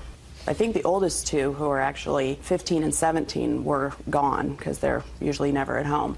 And he was sitting on the couch watching TV, and I went and stood in front of the TV and asked him if he would help me do some things around the house. This was in February, 8 months ago, so I don't remember what I needed him to do. However, when I stood in front of the TV, he told me to move my fat because he couldn't see the TV. And the TV is big. It's like a 52-inch TV. And so when he said that, I was furious. So I walked up to him, and as he's sitting in the corner of the couch, and I did put my hand on his shoulder and said to him, get out. We're done. We're not doing this anymore. Get out. And if you don't leave right now, I'm going to call the police. And that's when he kicked the table. And then when he did that, I was furious because my dad gave me that coffee table. It's very expensive. And I did not punch him. I did not hurt him in any way. I picked up the glass because it didn't really like shatter. It shattered but still stayed together. And I picked it up and I showed it to him and I said, look what you did to my table. And I threw it down on the wood right where it was. And again, it broke in like big pieces, you know, but not like shattering, like where there was like sharp edges because it's tempered or something like that. And he immediately got up and I walked over to the phone to call the police. In February of 2006, was he paying rent to you? Yes, he was. And he had paid February's rent? I believe so. You can't throw him out. Right. And who are you to throw him out? But he was damaging my property. No. Listen to me, Miss Terry. You can't do what you did, madam. What you did was 100% wrong. What you did was confuse your circumstance. I mean, you two people elected to have this bizarre arrangement where he rented an apartment room, I don't know what it was, and there was an understanding that he would help out with the children, help out with this, help out with that, but he's not your slave. You can't stand in front of the television set and expect no reaction. That's what wives do, stand in front of the act and say, listen, I asked you to do this and I asked you to do that, and you didn't do it. So he responded to you. You didn't like it. Sticks and stones will break my bones. Names will never hurt me. You can't put your hands on him. Period. How many days were you out of work, Mr. Terry? The following day was a Monday. I went to the doctor's. I left work at half day, noon. I was there by 2. What kind of work do you do? I'm a soils engineer, foundation engineer, inspector. So how many days' work did you miss? 4 days plus a Saturday. I was taken off work for 3 days, and my employer told me if since I was off don't tell me what Tuesday, your Wednesday, and Thursday, listen, you're that trying they to had talk no work. over me, Mr. Terry. That won't do. I was taken off work from the doctor Tuesday, Wednesday, and Thursday. That's all. So Tuesday, Wednesday, and Thursday, 3 days. Yes. And how much do you earn a day? $300 a day. Are you not living in the house now? No. How much child support do you pay for your 5 children? $2,000 a month. You up to date? Yes. Great. When did you move out, sir? July. You lived there from February till July? The following week, I found a new place to live, and it wasn't ready until then. That is not true. Just a second. So what you're telling me, Mr. Terry, is you lived there March, April, May, and June, 4 months? I had the recreational vehicle, and I was gone a lot of the time. Did you pay rent for those 4 months? Yes. Okay. I'm confused, Mr. Terry. If this happened February of 2006 and you decided not to pursue the protective order, even though she was given a ticket, why didn't you move out of the house immediately? Like I said. Why did you permit him to stay in the house for 4 months instead of evicting him? You know, it's... No. Are those legitimate questions? Yes, they are. You could have evicted him. So month-to-month tenant, did he have a lease? No. So he's a month-to-month tenant. So now my question to you, Mr. Terry, is why did you file this case in September or October of 2006, some 8 months later? Mainly my whole reason for living is to take care of the children, and I work 60 to 70 hours a week, and why didn't now you file I have this time. case? Well, that's too bad. That's too bad, Mr. Terry. Quite frankly, I was very sympathetic with your position. I don't think that your former wife had the right to put her hands on you to cause this injury. And if you had decided to move out in March, 4 days later, you paid up for February and said, I'm not going to live under these circumstances anymore because it's too violent, I would have heard your case, and I would have said, you're absolutely right, sir. She has to compensate. We're out of work. But this is an afterthought. And I don't know why the afterthought right now, Mr. Terry. You want to explain that to me? There has to be a reason for this afterthought. I didn't want to create any more negativity in the home. Well, you did by staying there for 4 months, sir. I think it was more of a positive thing for the children and to take care of the children. That's my main thing. Just a second. For the last 4 months, is that right? Yes. So why would you sue your former wife now? I'm out of the house, and it would not create any negativity right now. Oh, really? You think not? Yes. You think that the fact that you have children who are certainly of an age of understanding know that their father is suing their mother in court for thousands of dollars wouldn't create negativity? She sued me in court for divorce. That's different, sir. It was more of a financial thing with her. That's different, sir. And I did not tell the children there was any litigation going on. You may not. Don't you think that your litigation against their mother at this point creates stress? I mean, you're suing her for $5,000. Yes. And if you're suing her for $5,000, I'm sure that in your financial circumstance, the fact that you rented a room to you indicates that you're not exactly flush with dough. So $5,000 is a lot of money to her. I still don't understand the rationale for 8 months after the event. I can explain that to you. Well, I'd like to hear it. The reason that he filed now is because that's part of my counterclaim for harassment. Because the reason he moved out is because I have a boyfriend. And in the year and a half, we have been divorced. I have never seen anybody else. We have, but not like inside the home or anything, or brought them around the children. And Matt just went berserk when I had somebody come over to the house and meet the kids and stay there. Not stay there, but just interact with the kids, because it's never happened before. And on August 2nd of this year, I have a police report where he came home and my new friend John was there, and Matt just flipped out, just started going crazy. He threatened to throw John off the deck. He threatened all of these things. And so I immediately called the police, and the police stood there while Matt moved out. Mr. Terry, you have a problem with your wife having a new male friend? No, not at all. Real cases, real people. Judge Judy. Matthew Terry says ex-wife Kelly Terry purposely cut him with broken glass during an argument in their home. So you want to tell me your version of what happened on the 2nd? Yeah, I came home from work, and she called me maybe 20 times on my cell phone while I was at work in meetings, such things. And when I got home, I told her, you can't call me like 20 times a day. I was in meetings and she said, you better respond to me. And so I went downstairs, and she chased me all over the house, just badgering me the whole time. I went to make a phone call to the sheriff's, and she kept pulling the wire out of the house. Was her boyfriend there? No. So the boyfriend wasn't there? No. This had nothing to do with the boyfriend? No, he wasn't there. So he wasn't there when the altercation took place? Well, it's interesting because she called the police, and the call that she made to the police says, called the RP and told her that if he ever sees her with her new boyfriend, that he's going to kill him, and also told her that he's going to steal her boat. RP would like an emergency restraining order against the subject. Why? I don't know anything about that. You don't? No. Okay. There was no restraining order. He lived in the house up until that day. And the Oh, yeah. police were there as he was packing his stuff and leaving. And he did make a comment to John. We were outside, you know, I just wanted him to just go. And he walked by the sliding glass door and said, in front of the police, I hope you're clean because I'm calling Child Protective Services to John. I hope your record's clean. And after that, and that's where the counterclaim comes in. This is the second time in my life I've ever been to court. The only other time was divorce court. And the judge commended us on having the most friendly divorce that he had ever seen. And we've been friends, great friends. We're just not good married. You weren't good living in the same place either. We were for a long time we were, until I decided to move on with my life. And that's the problem that he had, is that I guess because I married him, I'm never entitled to be happy. I don't love him like that, you know. He lives in an RV. He parks it in front of my driveway, in the street, in a cul-de-sac. He'll leave it there for 3 days. He'll start fights with the neighbors, and all of this has been since August of this year. Why, Mr. Terry? The last time I brought the RV up, she told me to bring it and bring the kids to the dental appointments, and also Kenny, my 8-year-old, has a heart condition. He has to go to echocardiogram. So I brought the vehicle up. She knew that's the only vehicle I drive. I parked it in her driveway. Yeah. Plugged into her electricity. Right.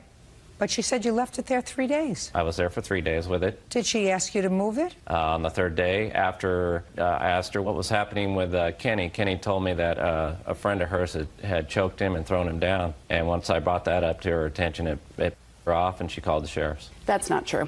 I have 2 teenage kids that go to high school, and so my house usually has about 9 or 10 high school kids in it. Listen, you don't have to hear it. Yeah. She wants you to leave her alone. Where do you usually keep your RV? I live in resorts. Keep it there.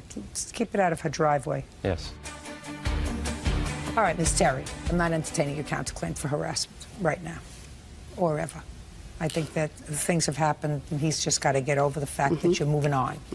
Moving up, moving on, moving out. You're absolutely entitled to do that. Hopefully, and I want you to pray every night that he meets a nice young lady, because that's the way that he's going to move on. He's going to move on. He's going to take you off his plate and put somebody else on his plate. Go looking for somebody. Go to Match.com. Go someplace. Go someplace, Mr. Terry. You'll find somebody who absolutely adores you. I'm not after her at all. Good. My whole thing since the divorce was to take care of the children. That's my main thing. Listen to me. I raised them. Listen to me. My sense is that you both are trying to be reasonable parents. Yes. You're just frustrating your children in the process. And if you have occasional spats, that's unfortunate, but it's not unexpected. You're going to have occasional spats. If you didn't fight, then you would still be living together. But, Mr. Terry, there is no way that I'm awarding you $5,000 and taking that out of the mouths of your children. That's just not going to happen. You are, however, entitled to reimbursement for the 3 days that you were out of work as a result of your former wife's actions. That's $900. Did you have any unreimbursed medical bills? Yes. What were the unreimbursed medical bills? Unreimbursed. I have to pay back the insurance company, Pfizer What insurance Health, company? Pfizer Health, Benesite, for anything that I recover that they paid for out in medical bills. Listen to me. If what you're telling me is that your insurance covered the medical bills, Yes. that's what you're supposed to tell me. Yes, they covered $300. I have a $200 deductible, and I have to reimburse them for any... I understood what you just said to me, sir. And I think that you're a very smart man, a little passive-aggressive, but a smart man. So is what you're telling me that you had to pay $200 because that's your deductible. Let me see the check for $200. I don't have a check. Well, did you pay it? I paid $110 of it. Show I owe me. $94. I Show don't me. have it. Well, that's too bad. So your wife owes you $900. That's your wages for the 3 days you were out of work. Mr. Terry, put your hand down. Judgment for the plaintiff in the amount of $900. That's all. Zenita Arnold and her husband, Lawrence Hill, are suing Zenita's ex-husband, Bruce Arnold, for filing false charges of abuse with Child Protective Services. All rise. Yeah, this is case number 105 on the calendar in the matter of Arnold Hill versus Arnold. Parties have been sworn in. You may be seated, sir. Have a seat. Miss Arnold, this is your former husband. Yes. And this is your New husband. new husband. And according to your complaint, your former husband made allegations about you and your husband with regard to your treatment of your 2 children. You have 2 children with him? Yes. As a result of that, the 2 of you were briefly arrested and lost custody of the children for a very brief period of time. The children are back with you now. Yes. Mr. Arnold said he has every right to have been concerned about his children. He acknowledges he made the report that resulted in your arrest, and he is going to explain to me why. Now, when were you divorced, Miss Arnold? August 16, 2004. And how many children do you have, Mr. Arnold? 2, a boy Only and a girl. 2 children? Yes, by her. What are their dates of birth? March 19th for my son, 99, and my daughter, September 4th, 19. Did you and your former wife live together until 2004? No. When did you separate? 2002 or probably 1. When did you separate? 2000. Your former wife has had physical custody of the children since 2000. Is that correct? Yes, ma'am. Since one of the children was a year old, right? And one of the children was 5 years old. No, ma'am. Okay. Explain it to me. My son was at least about 3 years old when we was living together. Is that right? Bruce has been on and on in the household. So it was basically 1 month he'll be in the household, the next month he will not. That's a lot. With duration of that, his appearance was basically an in-and-out father. I assumed full custody of my kids, sole custody, when I got the divorce, August 16, 2004. Okay, now I got it. Now, sir, you made a report to Child Protective Services or to the police? To the police. When? December of 2006, I believe it was around the 15th or 16th. Prior to December 2016, that's the date of your divorce, have you been regularly paying child support? Yes, off and on. Yes, off and on is not regularly paying child support. Since August 16th, have you been regularly paying child support? I pay child support twice. I pay from the public aid and for our divorce. I'm asking you, since August 16th, 2004, when the divorce granted you primary physical custody, have you been regularly paying support? Yes. Well, you said yes, and then 2 seconds ago you said yes off and on. Which one is it? Because when I wasn't working, I was still giving her $50 a week, and they weren't taking out my check. Is that right? No. Basically, since like all of this happened December 16th, I'll say a minimum of about 2 payments that he has given me. This current year, up to date, I would say at the most, maybe a month worth of payments, and that's $50 every other month, if that. Okay. Now, sir, you reported an incident to the police in December of 2006. You want to tell me what precipitated that report? Yes, my children was home with my mother, their grandmother, and my daughter and her was talking. And my daughter came out and told her everything that was going on about the past and the present. And so my mother got on the phone, called me crying. She was saying that my kids are being abused. Don't tell me what your mother said to you. I assume that there was a time that you came home and spoke to your children. I was getting to that point, ma'am. I know, but you can't tell me what your mother said to you, sir, because that's hearsay. I understand. You can, however, tell me what your children... Listen to me. You're not paying attention, Mr. Arnold. You cannot tell me what your mother said to you. There is an exception with regard to what children say to their parents in family court proceedings, so I'm accepting what the children said to you. And I assume that as a result of the conversation with your mother, you had a conversation with your children. Yes, ma'am. When? As soon as I got off the phone with her, I came home and I talked to my children. And that's when they informed me about the things that was going on. Well, I would like you to tell me specifically what they informed you and which child informed you of what. My daughter informed me that one occasion that Zanita had sat on top of her back while Lawrence whooped her. Then my son told me... Okay, now, that's what your daughter said to you. Yes, ma'am. That her stepfather had hit her with what? A belt. Did she tell you when? It was like a month prior to that date. Are you making this up as you're going? Are you sure that she said to you it was a month before? Yes, I am, ma'am. Okay. And is that all your daughter told you? No. What else did she tell you? She told me that she got a whooping because she didn't like what her mother had picked out for school, and she got in trouble for that. Is that at the same occasion that you're talking to me about? No, ma'am. That was on a different occasion? Yes. And when did she say that happened? Well, she didn't really say when that one happened. And then my son told me that he gets whoopings for no reason. So he told me about when I used to stay in Texas, that he showed me a burnt mark that he said Lawrence had burnt him with an iron. I said, did he do it on purpose or on accident? He said, no, Daddy, he did it on purpose. When were you living in Texas? What year? 2003, 2004. So that's 2003, 2004. So that your son was either 4 or 5 years old when you were in Texas. Okay. And what else did your son tell you? He told me, well, actually, she told me one time that he had whooped him and hit him in his private part, and it swelled up so bad.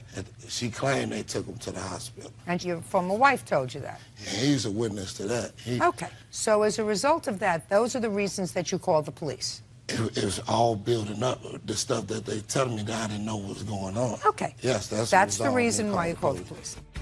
Mr. Hill, I have a couple of questions for you, sir. And I would prefer answers from you so that I don't necessarily have to interview the children, who I understand are here, because I assume that they've already been examined and spoken to. So I would prefer that I get the legitimate answers from you. Mr. Hill, have you ever hit either of your stepchildren? I have disciplined them with a belt in previous instances, yes. How often? Very infrequently. More than 5 times since you've been their stepfather, or less than 5 times? Less than 5 times. More than twice or less than twice? More than twice, less than 5. And have you done that with the approval of Miss Arnold? Yes. Has Miss Arnold ever disciplined the children with a belt? Yes. These are hard questions. That's right. I'm sorry, man. You got a lot of nerves. Miss Arnold, don't speak to him. I'm sorry. Don't speak to him. How often have you witnessed Miss Arnold disciplining her children with a belt? I would say over the past 4 years, less than 5, more than twice. Both the boy and the girl? Yes. My daughter really doesn't get whoopings at all. We don't have You mean your stepdaughter? Yes. How old was your stepson when you started to discipline him with a belt? He was 4, almost 5 years old. And do you remember the reason that you disciplined him with a belt? No, not offhand. It was so long ago. Well, try to tell me what infractions were that you remember that caused either the boy or the girl to be disciplined with a belt. From what I remember is for lying. Who was lying? My son was lying. What did he say? I believe it had something to do with school. We hold school very important, so... Do you remember, Miss Arnold? Actually, this particular incident when he's talking about, it was dealing with school. We had a conversation with Michael regarding his grades and also just the upkeep of his schoolwork. We talked with him on numerous occasions about it. Our whoopings or our discipline methods are not what Bruce tends them out to be. When we do, at that point, when he did whoop him, it's more or less, we'll tell him to hold out his hand and whoop him 1 or 2 times at that point. That's not true. Okay. Are you in the household? Shh. Hey! Listen to me.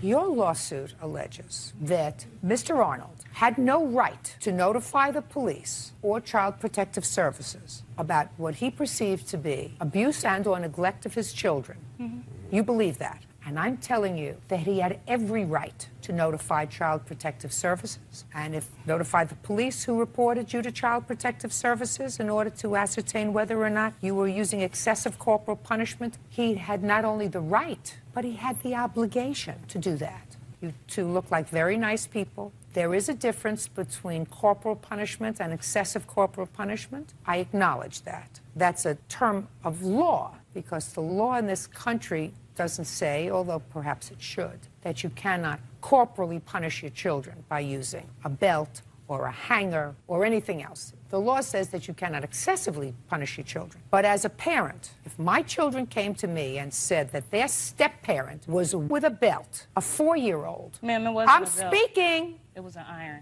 It was an iron. He's stating, That's what he stated. Listen to That's me. why we got arrested. Listen to because me. he said that we whooped We them with have a metal the iron and we actual burnt the statements. child. That was a lie. No, we we have have a the statement. statement Listen to me showing listen to me. Hey, Come on.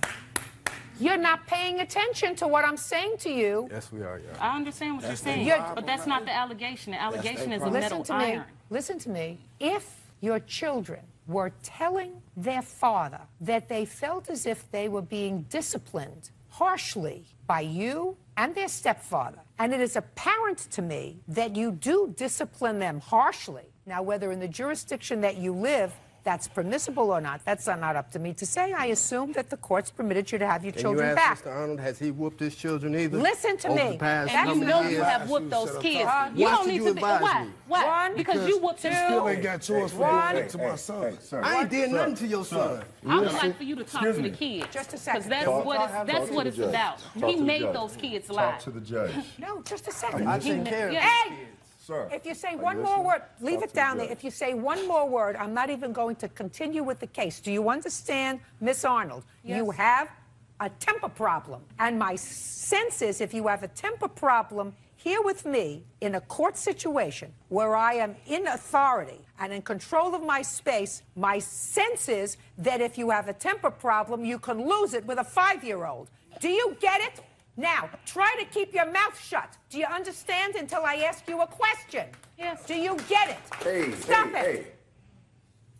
Do you get it? Yes. I said to you, I'm going to ask you questions so that I won't have to interview the children if I don't have to, because the children have already been interviewed, I guarantee, by many professionals with the Child Protective Services and the police department. Put your hand down.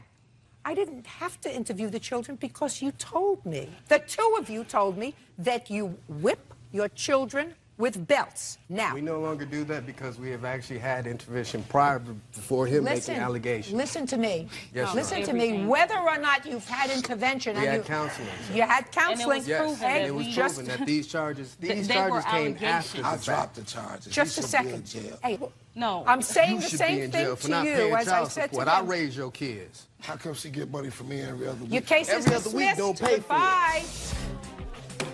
it. Goodbye. Lucky Feinstein says during a night of drinking, he was assaulted by bar doorman Eric Galan.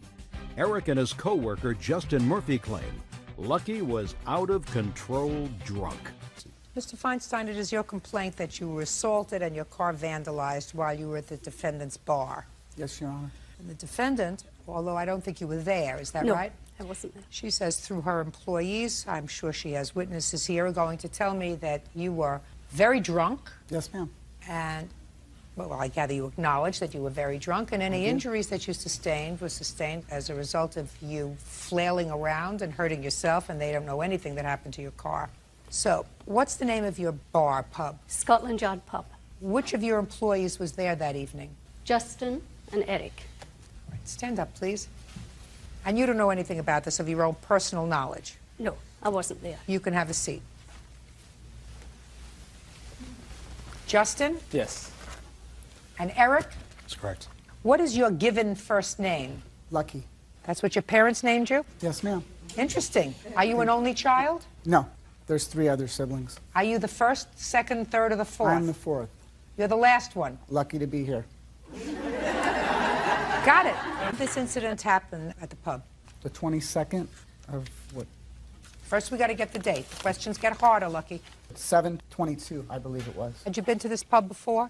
Only a couple times before this. Immediately prior to the 22nd of July, when had you been to the pub? Maybe a week before that.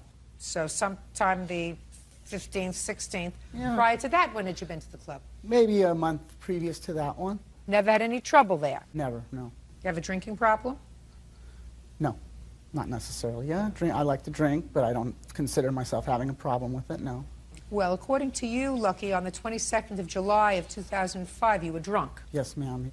If I had to place a wager, I would say you have at least a minor problem with alcohol. I would agree with that, yes. Who do you live with? I live with my parents. They still think they're lucky? I help them. I think that they do, yes, because I help them out. So tell me what happened on the 22nd, Lucky. Okay, in the afternoon, I was at my friend's restaurant, which is a couple doors down from theirs. What were you doing there? I was eating pizza. They have a pizza place. I've been going there for the past 25 years. And I decided to go next door, and I was advised to never ever go into that place because I would end up in trouble there, because there's always trouble over there. I went over there and ended up there a lot longer than I anticipated. I had way more drinks than I, wanted to have, but I was having a good time, so I kept on. How were you having a good time? Well, I was shooting pool, and I was talking to people, and I was buying several people drinks. Then approximately 10 o'clock, 10:30 at night, I made the mistake. What time did you arrive there?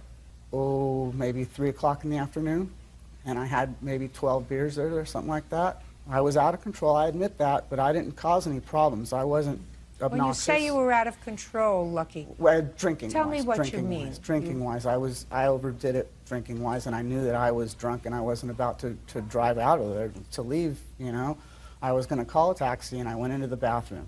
That was the mistake I made because the bouncer was in there. No words were exchanged. I looked at him, and the next thing I know, I was out unconscious.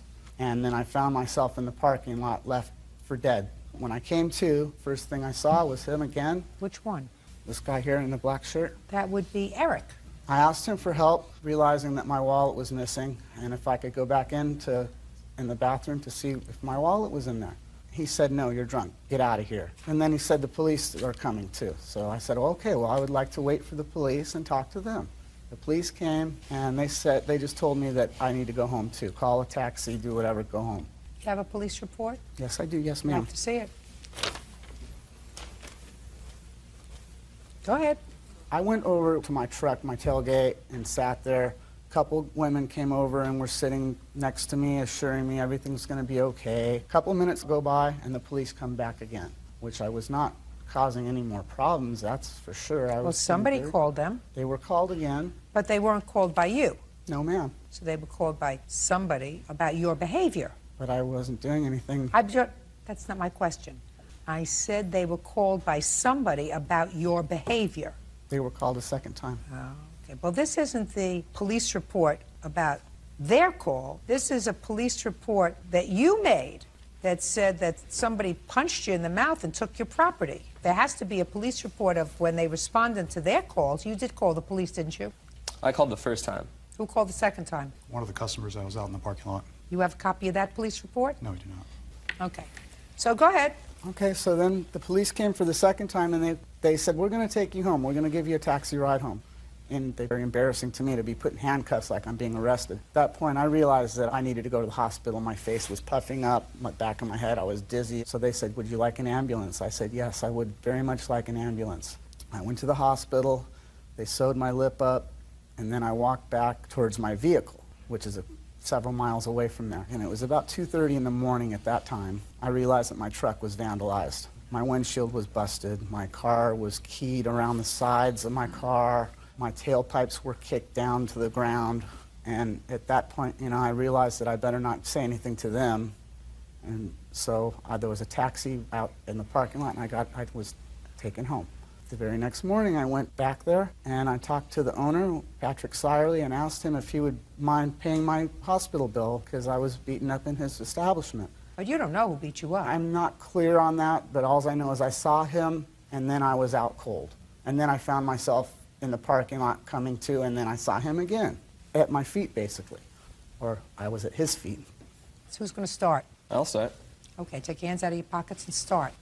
When I got to work that night at 7, he came up to order another beer about a half hour into my shift, and I noticed that he was intoxicated, so I refused to serve him, and he went haywire and slammed his fist down on the bar. Put your hand down, sir. Called me a name that I don't think I can say.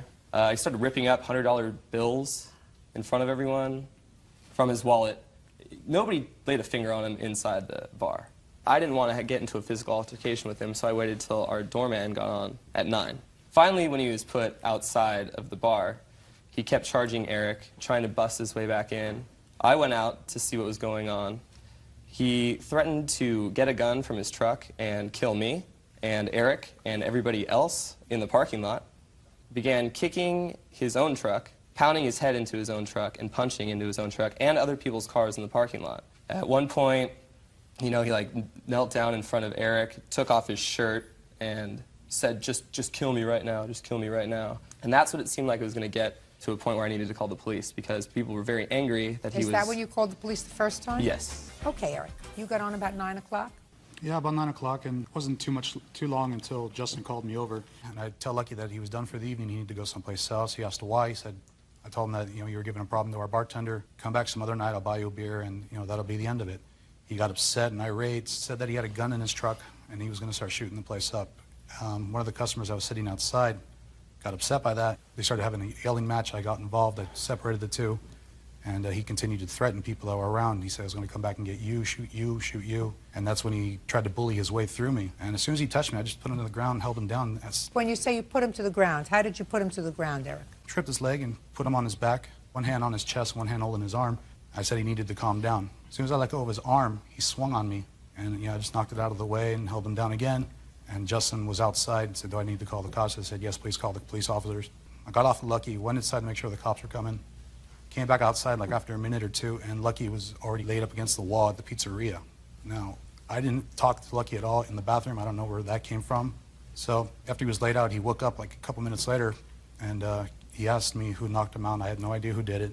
And then he started accusing me that I stole his wallet. Did you find his wallet in the pub? Did you find your wallet subsequently? No, Your Honor, I didn't. You know, the police officers came, they spoke with him, they spoke with me, they said they needed to take another call, but he was going to leave the area. He was walking down the alley, and as soon as the cops were out of sight, he came back and continued to talk to some other person who wasn't even there that night. Where were you when you observed this? Standing at the door. You remember any of that, sir? No, ma'am. I never left that parking lot. I was waiting for the police to come because I wanted The police to talk. came already, sir. They came and they left. Right, and then they came back a second time. Right. My question is, why did they have to come back a second time? Why didn't you just leave? Because I was very drunk, I wasn't about to go anywhere, and I was sitting on my tailgate wondering, what am I going to do now? Listen to me very carefully, sir. When you're very drunk, it's very, very difficult for a court to make a judgment as to the veracity, the truthfulness of what you testify to, and to give any credence to what you testify to. You are asking me to believe you above two people who were working that evening, sober that evening, have a clear recollection, at least according to them, of what transpired that evening, as opposed to believing you, who was so drunk they didn't know on which pole they were at. Ma'am, I'm saying that they're lying about this whole thing, that he's saying that he didn't give me any more drinks after 7 o'clock at night. I was in there drinking heavily. I was having beer after beer, and they gave me way, way too many beers, in my opinion.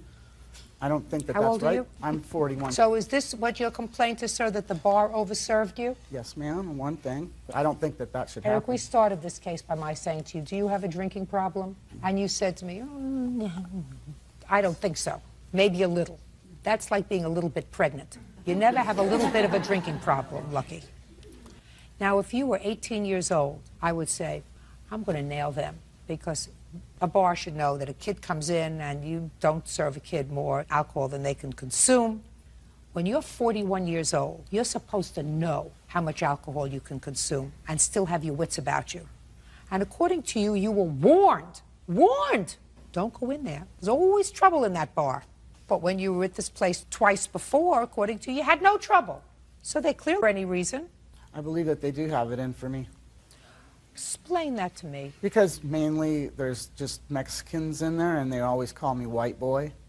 Lucky. Did they call you white boy on the 15th of July? No. Did they call you white boy the month before that when you went in there? No. You didn't change composition from July 15th to July 22nd, did you? You were drunk.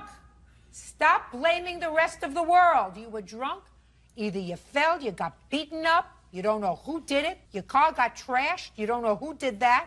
You have to accept responsibility for your own behavior. If you drank too much, it's your fault. Nobody got you down there with a funnel and filled your stomach full of beer. Nobody. You managed to do that all by yourself. If you had gotten into your car and killed somebody on the way home, I would take every piece of property that this lady had.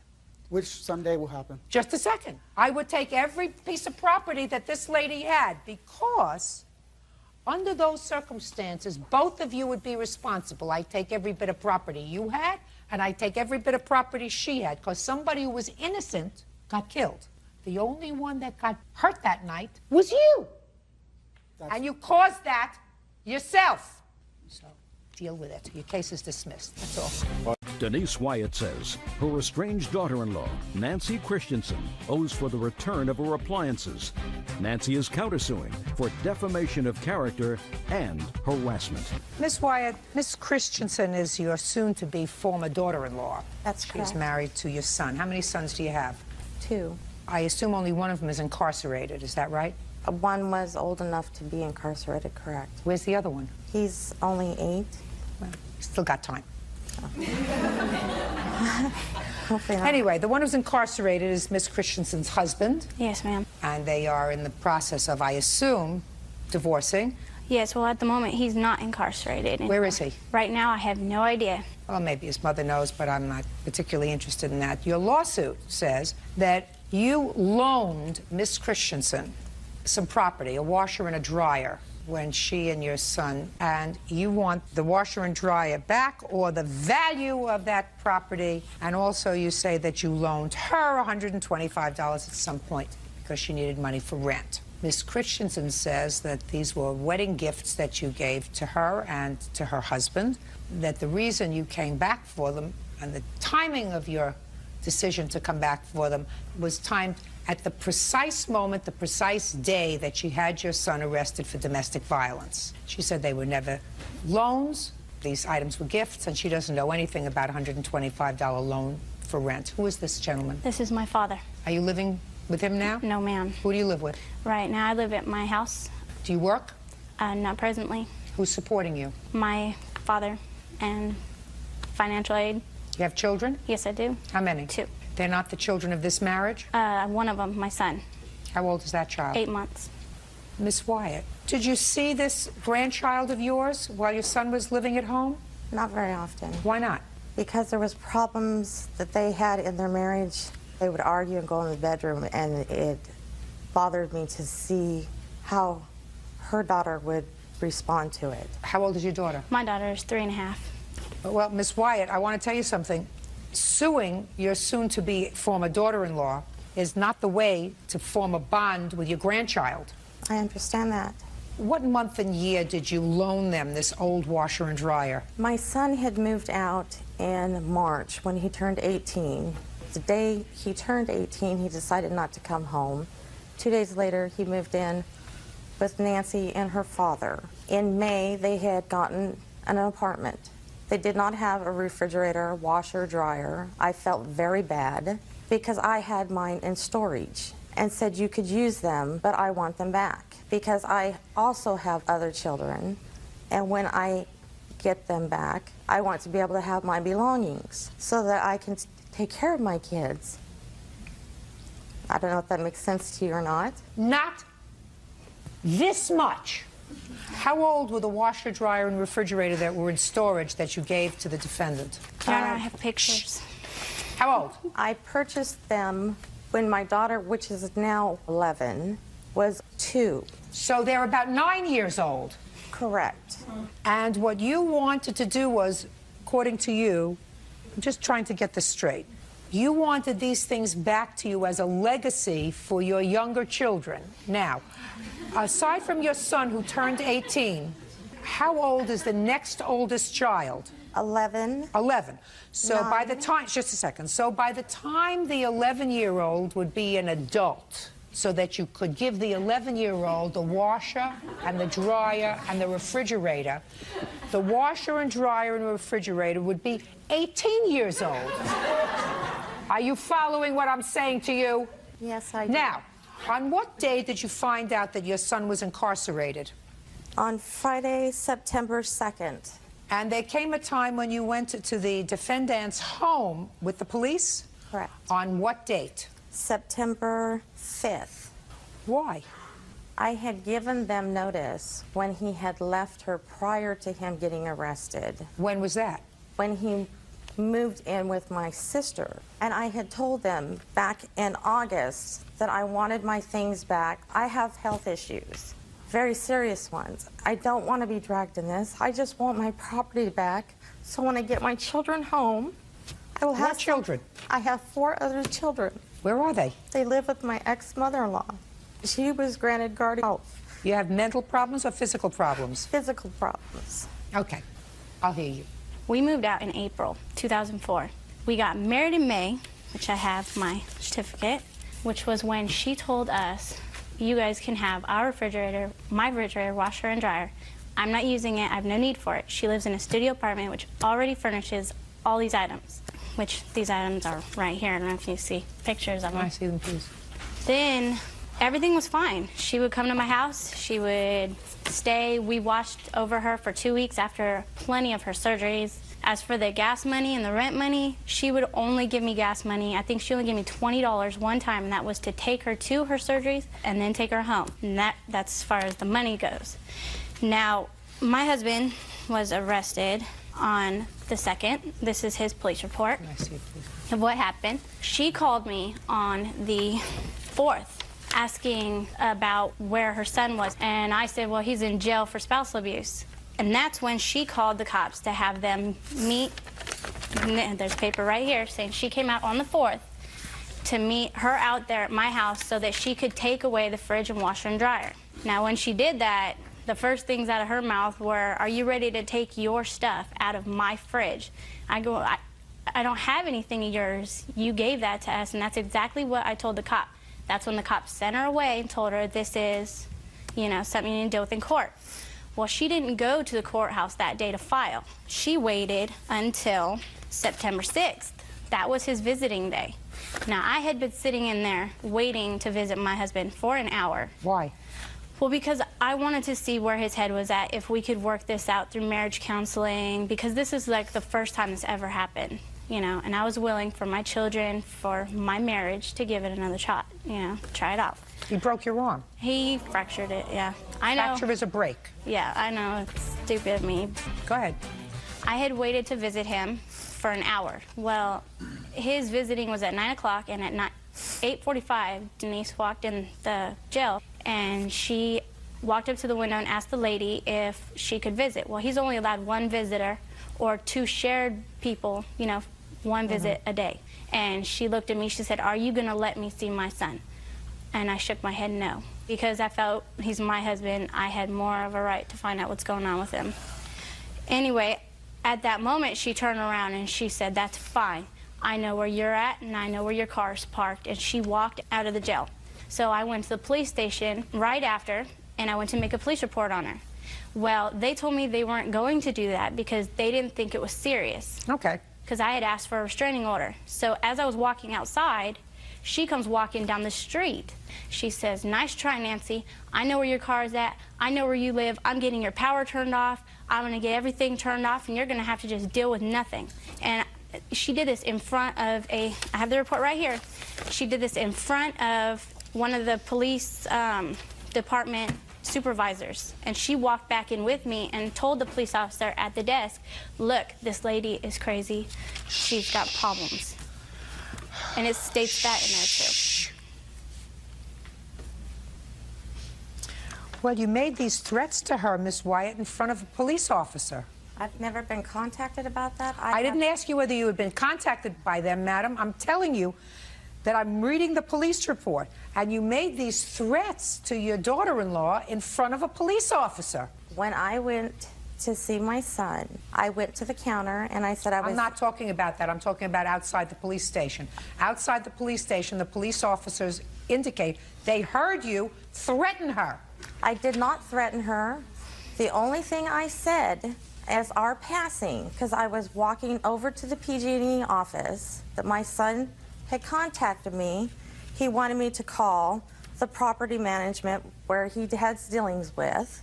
He wanted me to contact the PG&E, the phone company. For what reason? To let them know that he was incarcerated, he'd never been in trouble, and they told him he would have 3 to 5 years. I contacted the credit union. What are you contacting those people for? Because he asked me to do that, to let them know that he was incarcerated. For what reason?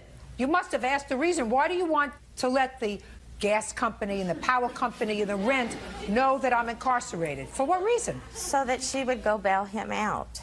Because he had already had her in there all those days, and she had taken his paycheck. All he wanted to do was take his car and leave to cool down. You want to say something? I just wanted to... Stand up. I just wanted to point out that when the actual washer, dryer, and refrigerator was put into Nancy's possession... They weren't put into Nancy's possession. It was a loan Listen to me. her. They weren't put into Nancy's possession, right? Yes. She would not have given Nancy anything. She would not have given her a dust maggot. She gave those things to them as a couple because they were getting married or married, and she wanted her son to have those things. She wouldn't have given Nancy anything. When it very first started, though, they were not on odds with each other. They don't got have to be along at odds just with fine. each other. Your sister wouldn't have given this lady, who was a stranger to her, anything. She gave them to the family because they were married. I did not know that they were getting married until the day of the marriage. And I There must have been a reason for that, Miss Wyatt. He didn't even call his sisters or brothers or anybody. Must have been a reason for that, too. Denise Wyatt says her estranged daughter-in-law, Nancy Christensen, owes for the return of her appliances. Nancy is countersuing for defamation of character and harassment. Now, I find very strange, Miss Wyatt, that one day after the incident at the jail and 2.5 days after you ascertained that your son was incarcerated for domestic violence, it was at that point that you demanded back with police assistance this property. Are you still living in the same house that you were living at when you went to get this property? The studio apartment, yes, I am. So what inspired you to go and get this property the day after the incident at the jail? Because I've been spending more time with my children, and I have chances of getting my own children back so that I will need my things when I What are you get going to them. do with them when you get them? If I get them to you now, what are you going to do with them? They're going to sit in my storage until I can get my children. Hi, Miss Wyatt. I think you need a lot of help. Your case is dismissed. I find that these items are gifts to your son and your daughter-in-law, and just because they are no longer together doesn't mean that you get them back. What it means, Miss Wyatt, is that your son and your daughter-in-law will have to argue over whatever is marital property when they ultimately get a divorce. It may be that he gets them, it may be that she gets them. You have a counterclaim for harassment. Yes, ma'am. Leave her alone. Do you understand? Yes, I understand. Good. Don't call any of her creditors. Don't call her apartment. Don't call her manager. Don't call the gas company. Don't call the cable company. Do I make myself crystal clear? Yes, you do. That's all. Barry Smith says former friend Jeannie LaSalle damaged a Cadillac she was renting from him.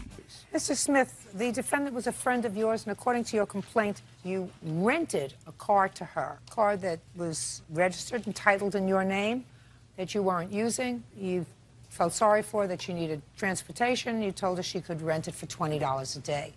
It is your claim that she owes you for the rental, as well as some damage that she did to the car. Mr. LaSalle says she owes you nothing. How many cars do you rent out, Mr. Smith? Well, I've never rented out. The proposition was I wanted to sell it to her. It was her idea to rent it. And when did you have this conversation? This was March 22nd in the afternoon. It was like after 1 or 2 p.m. What kind of car is it? It's a 1987 Cadillac Eldorado Baritz. It's like So the it's top-of-the-line model for that year. And it's Well, in good top of the shape. line. I was a top of the line model in my year too, sir. But this car is now 20 years old. It's in good running order. It's in good shape. I only had like 92,000 miles on it. I'm in good shape too, but I I'm can still tell. what I am. You know what I'm talking about? I can tell. 20-year-old car is a 20-year-old car. 20-year-old car by like 2 owners. It's in I'm not good telling shape. you how old I am, and I've only had 2 owners. That still doesn't change anything. You understand? I understand. What? What? I'm supposed to say here. Mr. Smith, I'm not saying anything bad about your car. I'm just saying it's an old car, sir. It's an old car. It's not an antique. It's just an old car. But it's a Cadillac. That's Me different. too.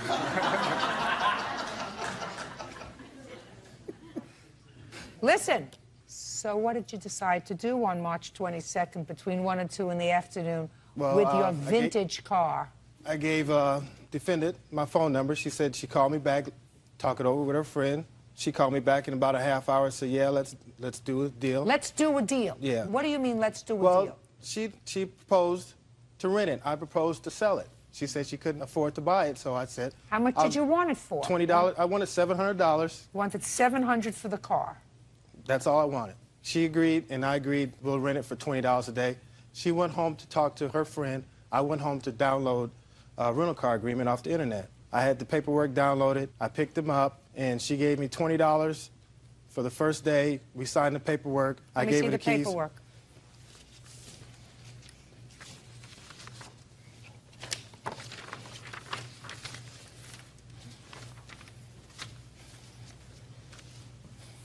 So you just wanted the car for a week, madam? No, ma'am.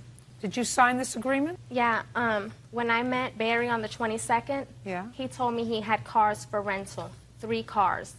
I told him I had to talk to my girlfriend and that I would call him back. I did that. We went to go look at the cars. I rented 1 car. It says here that you're renting this car, and it says what car it is, from March 22nd to March 29th. He did all the receipts. I also have those. But I wanted to purchase the car. It wasn't rental. And I started renting because I was not working at the time. All I asked you was, You were supposed to return this vehicle on March 30th. That's what you signed. That's your name. Yeah, I signed that. Did you return the car on March 30th? No, I did not. Why not? Because I made more payments towards the car. I was buying the car from him. Did you have a subsequent agreement? No, we kept doing the rental contracts, but I would pay him more than going towards the purchase of the car. Show me. First of all, how long did you keep the car? Until April 14th. You kept it for an additional 2 weeks. Okay. Go ahead, sir. That's not correct, Your Honor. She took 2 rental agreements out. She didn't bring the car back. I had to go to her to get the payments and check on the car because she had moved like 15 miles from me. It began like she was paying me like 3 days in a row. She paid me at the beginning of the first contract. She paid me the $20. How many days did she keep the car, sir? She had the car like 22 days, from the 22nd of March to the 14th of April. Right. 22 days. And let's do this so that I don't make a mistake. 22 times 20 equals $440. So that's what she should have paid you. That's correct. And that's what you would like, correct? Yes, ma'am. How much did you pay him? I paid him more than the receipts that he has given. How much do you claim that you paid him? Can my witness come up? No! How much do you claim that you paid him? Almost $600 for the car. That was supposed to be bought for $700. Almost $600. Almost $600. Good. And how many receipts do you have, and how much do they total? $420. Let me see them, please.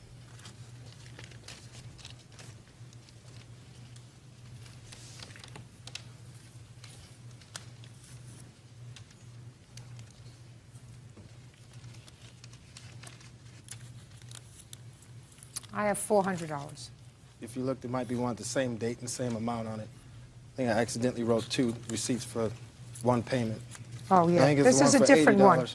This One is a is the different white, one. yeah. Right, I'm deducting $80 because it covers the same period Right. from 4-3. I accidentally gave her the wrong Absolutely copy right. and everything.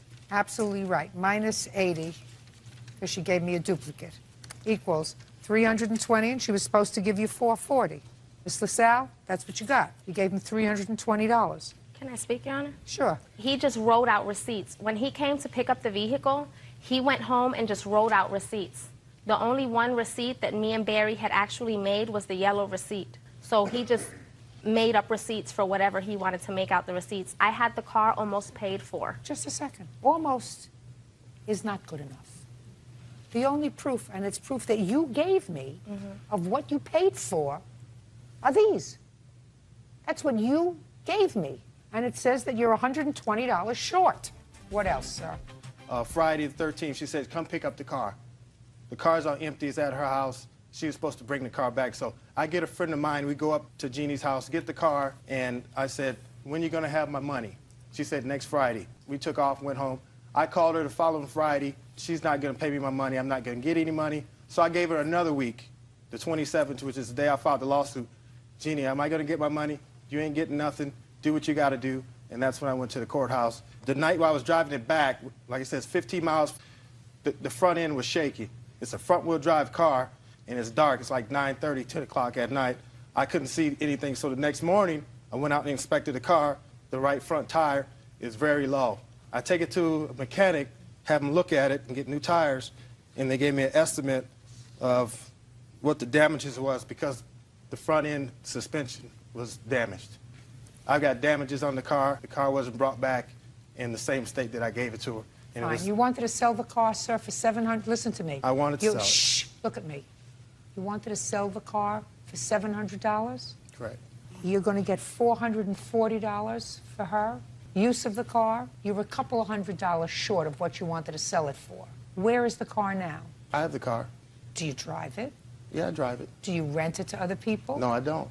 But you use it yourself. Yes, I do. So look at what you have. You wanted to sell the car for $700. You're going to get $440, which means that you're just a few dollars off from what you wanted to sell it for, and you have your car. Isn't that great? Sounds good. Be happy.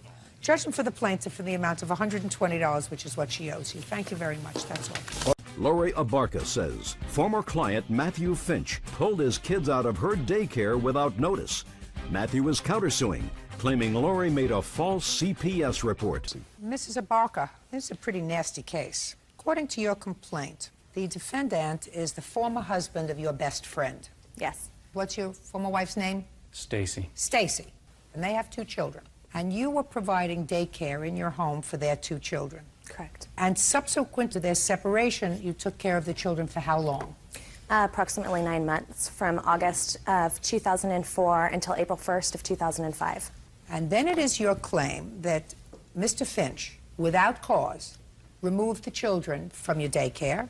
He did, in fact, give you 2 weeks' notice and paid you, according to what I've read here, for the 2 weeks' notice. Yes. That's correct. But your claim is that Mr. Finch knew that he had an obligation to keep the children there, so you want him to pay for daycare for how long? I just want him to pay for daycare up until the date that their mother gave me the 2 weeks' notice, because she was the only one that was able to make the daycare decision per Just their a second. court order. Hold on. Just shh.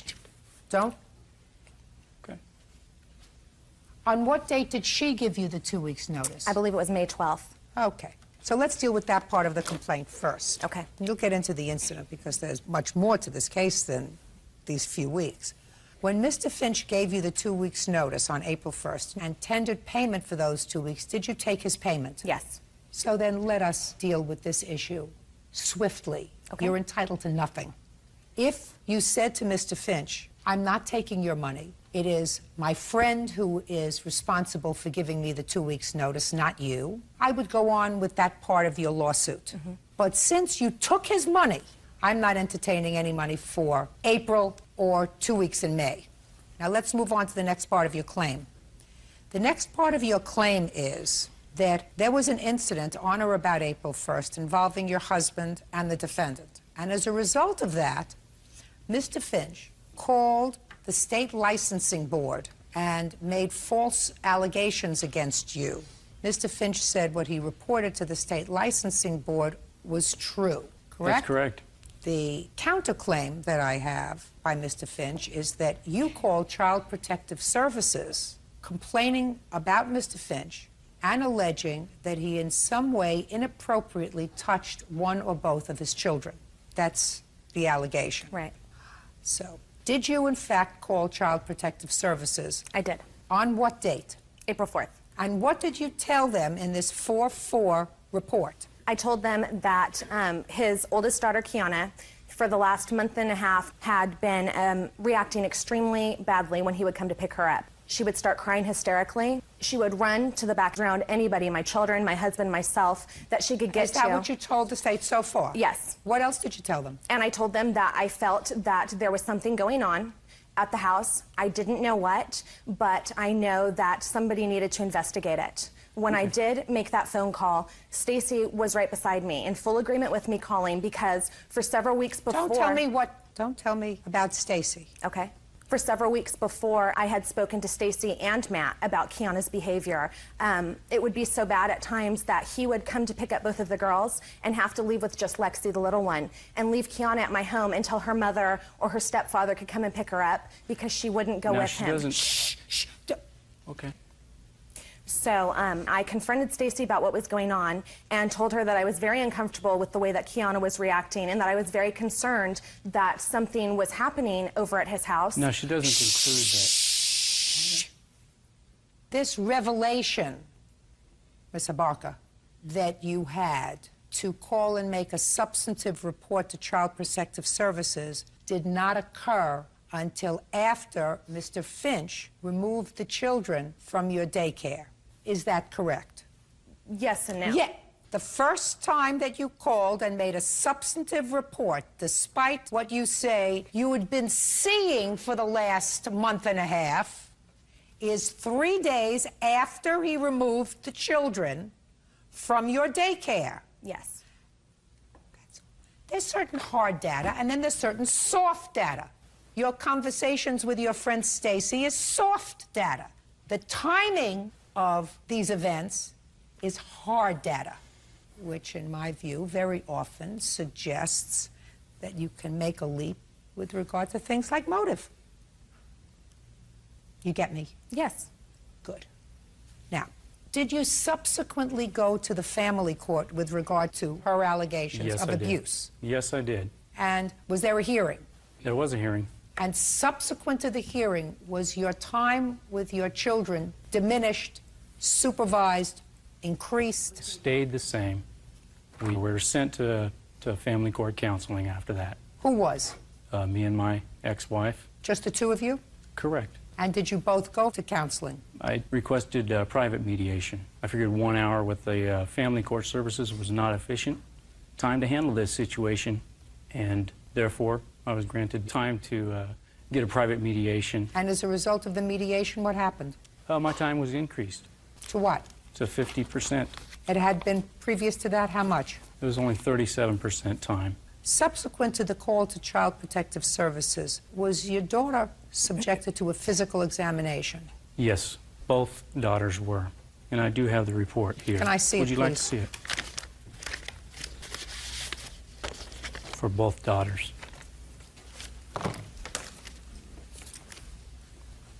Their mother requested it when she took them for those exams. It wasn't CPS court ordered. requested It wasn't court ordered or anything through CPS. Stacy called and made those appointments. Listen to me, madam. What you're giving me is hearsay. The objective data is you made a report. As a result of that report and subsequent to that report, these children were subjected to physical examinations. That was precipitated by your call. And if their mother had seen signs that she felt were untoward, she could have taken the children without your call to Child Protective Services. Your call to Child Protective Services inspired this action. Now I want to know what happened April 1st. Okay. April 1st, Matt calls me probably around 5 o'clock, letting me know that he's on his way to pick up the girls. And how many days a week had he picked up the children? He picked them up at least 85% of the 9 months that they were with me, because their mother would work nights and evenings and stuff like that. How old are your children? They're 6 and 8 now. So now he came to pick up the children on April 1st. He had called me and let me know he was coming to get them. And, As I do every day. Listen, if you interrupt again, it's not going to go well for you. Do you understand? Yes, ma'am. So far, you don't feel as if I'm favoring her, do you? Not at all. Then keep your mouth shut until I look at you and ask you a question. Yes, ma'am. Good. Go. His phone call was that he wanted to change his payment dates on the way over. I said, no, we're not going to change them. They're in a contract. You've signed it. This is the way that it's been for 9 months. And he got very angry. No, just a second. Did he tell you why he wanted to change his payment dates? No, he didn't. Okay. And you said, no, you can't. Right. If your friend Stacy had called and said, I would like to change the payment date, what would you have answered her? I would have talked to her about it. Right. Which is what I tried to do with Matt. No, that's not what you said. You said absolutely not. Okay. That's what you just told me. Well, I'm you're just right. repeating your words. Well, no, actually, he called me and told me he wanted to change the payment dates. And you just told me you said absolutely not. You have a contract. And I said to him, well, your payment's due today. And he then told me that he wasn't going to pay me when he came to pick up the girls and got angry and started yelling at me. And I said to him, you know what, Matt, you have a contract with me. These are the same dates you've always made payment. Continue. Don't speak to her! And it's not your job to tell her to continue. Do you understand? Yes, ma'am. You keep saying, yes, ma'am. Is there something wrong with you? Do you have problem controlling yourself? Not at all. Well, it seems to me you do. Go ahead. He got very hostile with me on the phone, yelling and screaming. No, so I you were said, hostile. Well, no. You were hostile. It was a reaction to him. You know what the big mistake was? What's that? The big mistake was choosing you as a daycare provider. When you have a best friend who is divorcing her husband, and there are bad feelings that exist between the two people, to have someone as a child care provider who is aligned with one of the parents is a monumental mistake.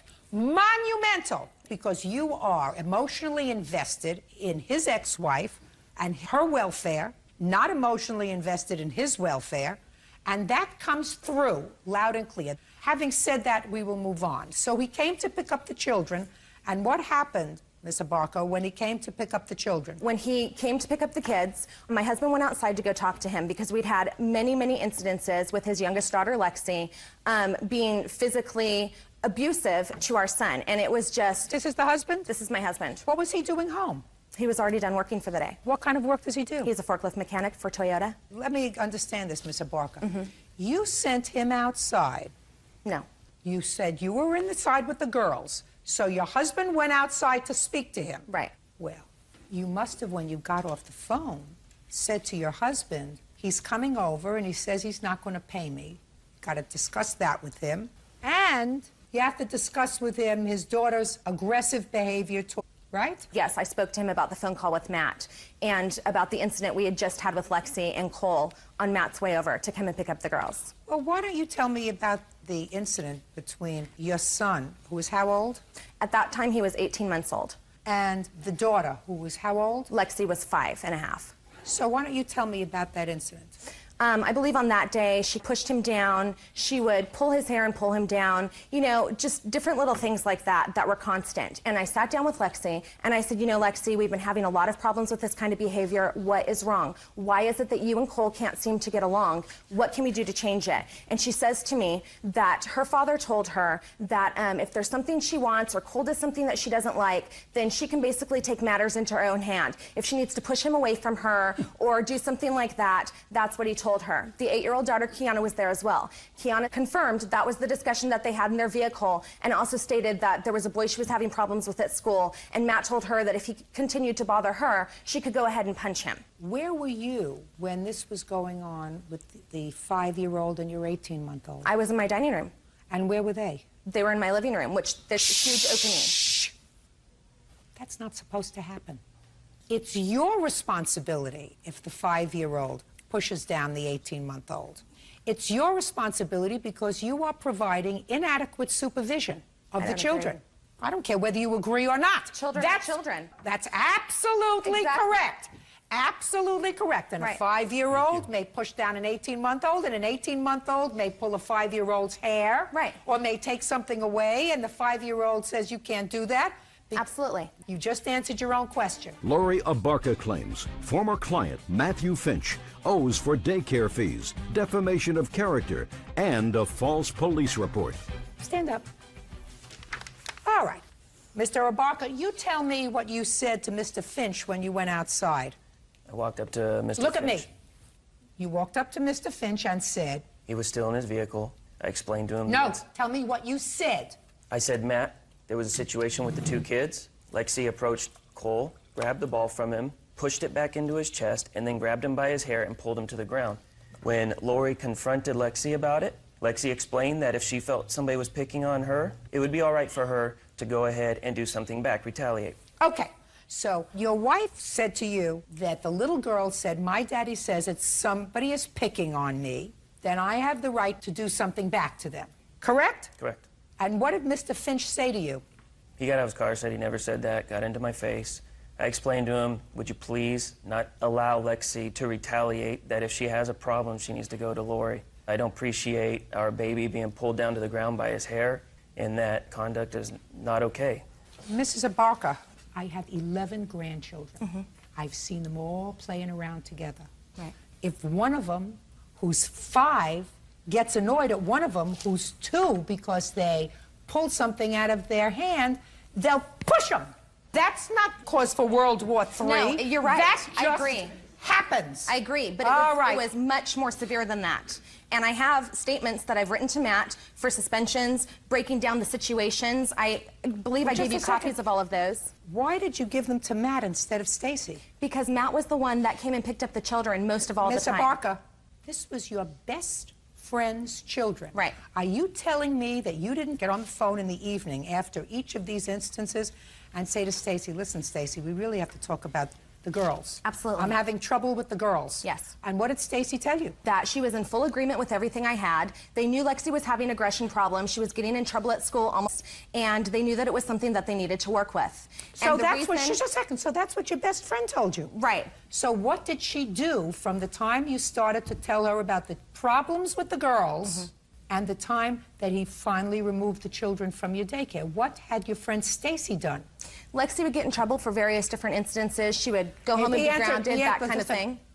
I'm asking you whether her mother ever took her to a therapy session, whether took her to a counselor. Just give me a yes or a no. Matt refused to let her go to counseling. Just a second. Just give me a yes or a no. Well, it's kind of a gray area because she wanted to take him to counseling and Matt refused. You should never have cared for these children.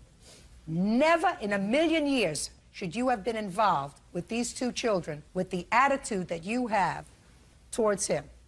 In any event, you called the state and reported what you considered his aggressive moves toward you. That's correct. Is that correct? That's correct. He had every right to do that. Exactly. He did it on April 4th, 3.5 days afterwards, and after he saw Stacy at court filing papers. Are That's they when he open went on the down. weekend? Just a second. Are you asking me a question? No, they're not. Are you asking me a question?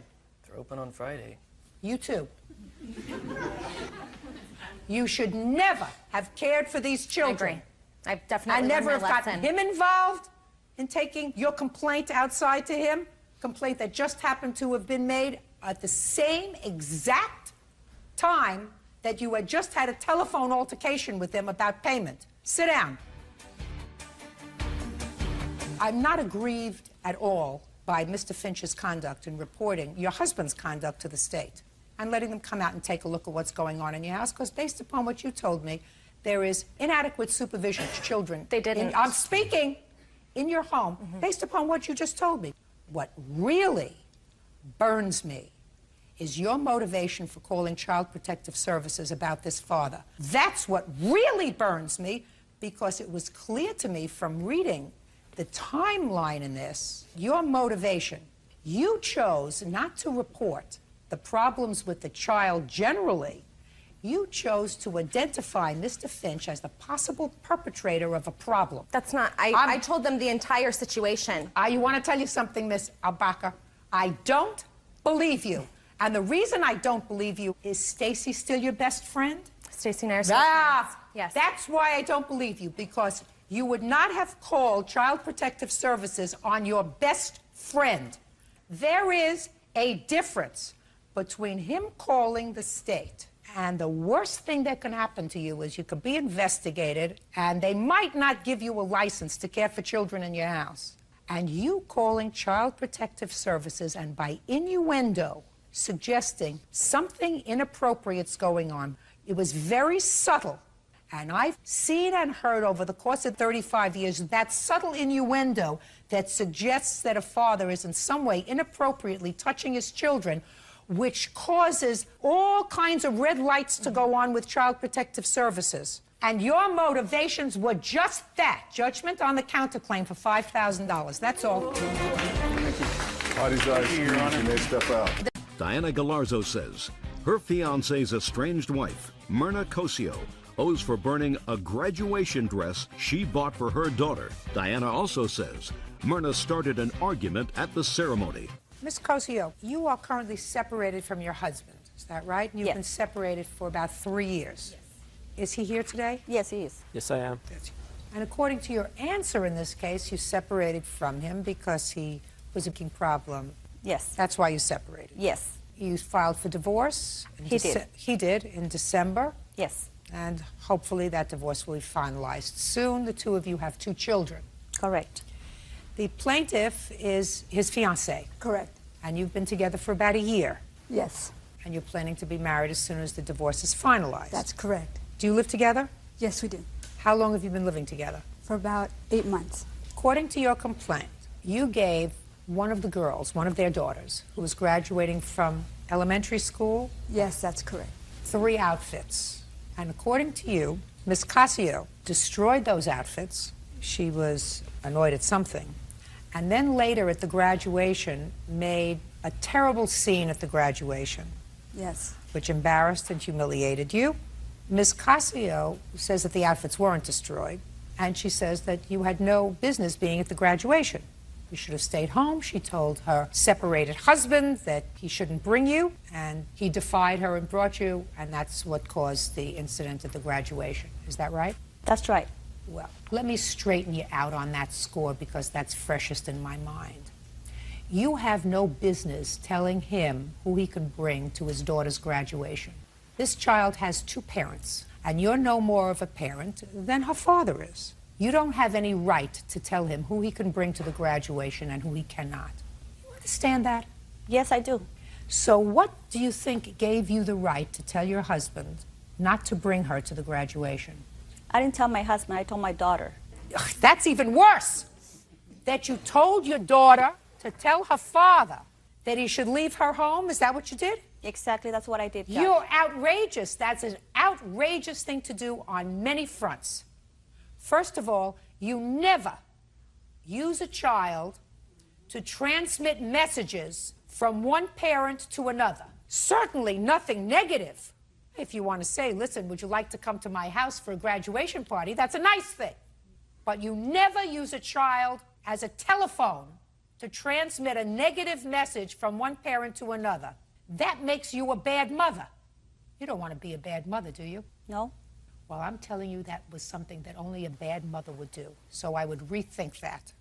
Having said that, you have no business directing what goes on at your daughter's graduation. It's not your graduation. It's your daughter's graduation. And unless your daughter doesn't want her for some reason, she should be there. She's part of her life. You may not like it. That comes under the category of too bad. You got to get used to it. You got it? Yes. You have any questions for me? Nope. Good. Now, what kind of a scene did you make at graduation? I didn't make no scene. What did she do at graduation? Your Honor, I have a video cassette of her behavior. I'd like to see it. It's right here.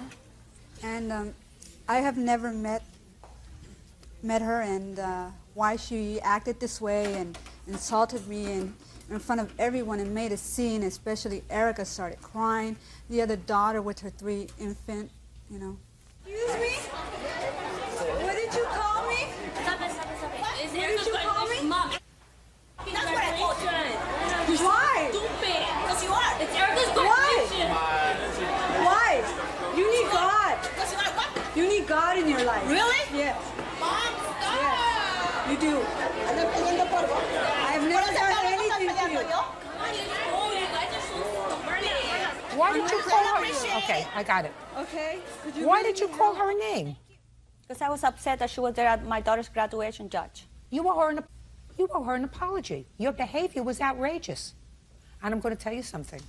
If you don't decide that you're going to change your way of doing business, you're going to lose custody of your daughters.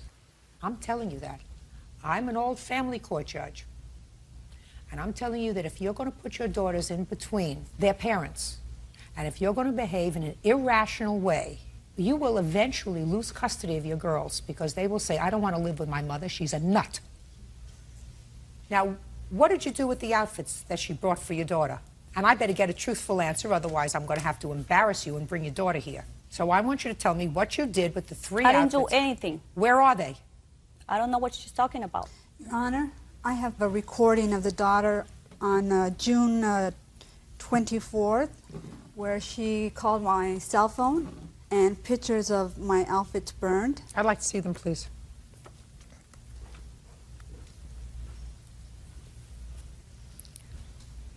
Where were these pictures taken?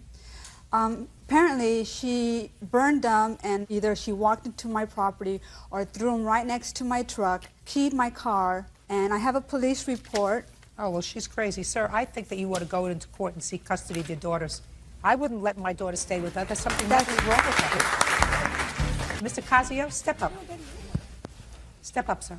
Yes, Your Listen Honor. to me very carefully. How old are your daughters? 12 and 16. Well, 16-year-old daughter is going to tell you where she wants to live. Okay. And unfortunately for her, she probably will say, I have to stay with my mother because I feel sorry for her. But certainly, if her behavior continues to be so irrational, you might find it in your 12-year-old's best interest to pursue custody of that child, because somebody who behaves in this fashion is not capable of taking care of a child. I agree. That's my judgment. Now, 12-year-old probably is not in physical harm in her custody, but she certainly is emotionally in danger, being with somebody who has so much anger. Who are you? I'm her friend. Do you understand what I'm saying? Yes, totally. Is there anything that I said that you find wrong? Not anything you said, but things she said. Anything I said? Not a thing that you said. That's all. I said anybody who behaves this way for no reason, who can do this, who uses their child as a messenger for hateful messages, is a bad mother. Because a good mother doesn't do that. Go ahead. Your Honor, I was spending the night before the graduation at Myrna's house to go to the graduation, and I... Just a minute. You're her friend and you were going to graduation? Yes. What gives you the right to go to graduation as a friend? Because her daughters like me. What gives you the right, as a friend, to go to their graduation? Because their mother invited you? Yes. That's why she was there. Now, let me ask you this question. Would you believe that he was acting like a nut if he came up to you and called you vile and vicious names and told you to get out because he didn't want you at the graduation? Would you think he was acting like a lunatic? Not necessarily. Well, what would you think of his behavior? Listen, if I had been told prior to coming that I wasn't wanted there by my daughter calling. Just a second. Erica, her daughter did not say, I don't want you to come to graduation. No, listen to me very carefully, madam. She said, I told my daughter I didn't want her at the graduation. That's what she said. Well, let's bring Erica. I'm not going to do that because that's what a bad mother would do. She's not asking to bring Erica. I am. I'm telling you, she didn't turn around and say to you, oh, I wouldn't do that to my daughter. She's a bad mother. She's so full of anger and hate in her heart that it obscures her judgment as far as being a good mother. And she better change, otherwise her daughters will grow up to hate her. They will hate her. And as far as her going over there and doing whatever she claims she did, it didn't happen because I was with her. I'd like to hear what the child said on the answering machine. Could you bring it up here, Bert, so I can listen to it? Go ahead and press the middle bit. That's a message she left on my cell phone at 6:20.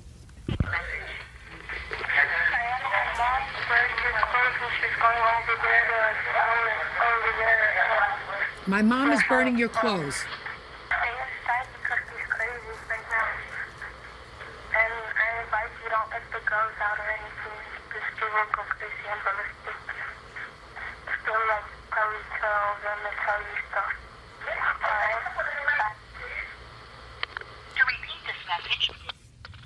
You think your daughter was lying when she says my mom is burning your clothes? We had an argument that morning, Your Honor. So you just think it's serendipity that your daughter calls and says my mom is burning your clothes and the clothes turned up burned in front of her house? You think that those two things just came aligned in this universe?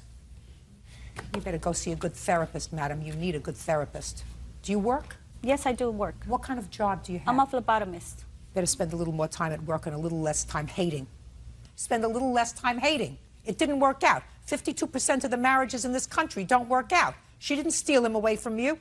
You threw him out. That's what you told me. You said you didn't like the way he behaved, so you threw him out. She found him. You should be grateful. She can keep him. Listen to me. That's right.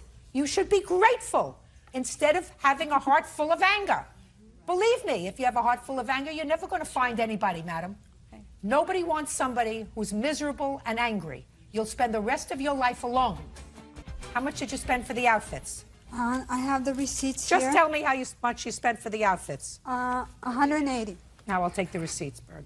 Plus pain and suffering and... You don't get pain and suffering. Loss of work and... Listen to me very carefully, Ms. Galazzo. Yes. What you wanted was for her to learn a lesson. I don't know whether her ears were open. If they were, fine. If not, she's going to be the loser, as are her two children. She's responsible for the burnt clothes because she burned them. Her bad behavior has just been memorialized in front of 10 million people. Unless she changes her course of conduct, she's already been pre-warned that her children are going to grow up hating her. You can either put a period and move on and say, I had a marriage, it didn't work out. But out of this marriage came two lovely children. Just listen to me carefully. And then try to put yourself on some medication, maybe, if you don't already take it. I have two beautiful children. I want to devote myself to them and to making myself a happy life. And I don't want to be angry with somebody who's taking a burden off my shoulders. And you don't control what happens with your girls because your girls have two parents. And you won't have them at all in your life if what you continue to do is to disrespect their father. Judgment for the plaintiff in the amount of $180. That's all. Naomi Ravello claims ex-boyfriend Floyd Turner borrowed money and repaid her with bad checks. Floyd is countersuing, claiming Naomi dislocated his knee. Ms. Ravello, you and Mr. Turner had a relationship. You claimed two things. First, you claimed that he borrowed some money from you. He repaid the money with some checks. And the first time he went to cash the checks, the first check bounced. So he still owes you that money. He never went back to cash the rest of the checks.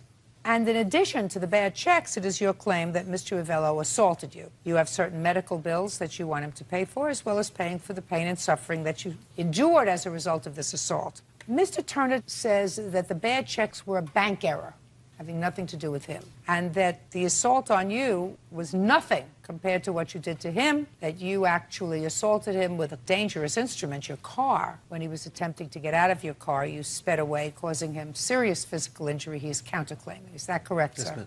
Let's deal with the loan first. So let's get rid of simple things first. So I'm going to go to you, Mr. Turner, because there are certain things that are stated fact. You seem to acknowledge in your answer that you borrowed money from Miss Ravello. Yes, ma'am. What did you borrow the money for? It was different reasons, like I needed certain things like the truck, You have my to keep your brakes, voice my- up, Mr. Turner, I'm because sorry. I don't like to My, strain. When I strain, I get lines on my face. When I get lines on my face, my producer doesn't like it. Okay. Well, yeah, different things like brakes for my car. I needed that done. I needed the down payment on the mortgage, on rent too, on the apartment we had together. That's little things like that. How much did you owe her? Probably $400, $500, something like that. Was it 4 or 5? $550. $550. And you gave her checks. Yes, ma'am, I did. When she went to cash the checks, what had happened with that was I went to go to the bank, get the money. When she took me back, we was arguing in the car. Do you still owe her the $550, Oh, yeah, absolutely. Mr. Turner? Yes, ma'am, I do. You know, I'm a bottom line girl. Life is short, and I have other things to do today. So on your side, you get $550 because he gave you a bunch of bad checks, so you get that money. Now tell me the date of this assault. May 19 was the first one. May 19th of what year? 06. And were you together after May 19th of 06? Yes. How much after? Till August 2nd. Of what year? 06. From May 19th of 06 to August 2nd of 06, did you live together? Off and on, yes. We had an apartment. He lived with his mom and I lived with my dad, and we had shared an apartment. And did you go out for dinner? No. Did you share a bedroom? Yes. I'm not interested in the assault on May 19th of 06. That was the most important one. Well, wouldn't have stayed after the first one. But we're talking about an incident that happened over a year ago. Why didn't you sue him before? Why did you stay with him? Why did you live with him? Why did you sleep with him? Why did you eat with him after he assaulted you? You don't let a man put their hands on you and then come in a year later and wake up and say, well, now I'd like some money. Were you hospitalized? No. The assault you cross off to, I should have been smarter. I'm old enough to have been smarter than to let somebody put their hands on me more than once. When was this assault that you're complaining about, Mr. Turner? In August 2006. August what? 6. When she hurt my knee, we had seen each other 3 days prior to that, okay? And 3 days after that, I get a letter from the sheriff saying that she had a restraining order on me. I'm like to myself, well, why is that? Well, after the incident in the car in August, you did not live together anymore. Oh, after August, I get, the sheriff came to the apartment and gave me a letter saying I had to evict the premises, which, okay. After August, Mr. Ravello. Yes. When you had this incident that Mr. Turner is going to talk to me about, Yes. madam. Did you live together? No. So the relationship was over? Ended. Fine. Now, Mr. Turner, I'm going to see absolutely fair a jurist I am.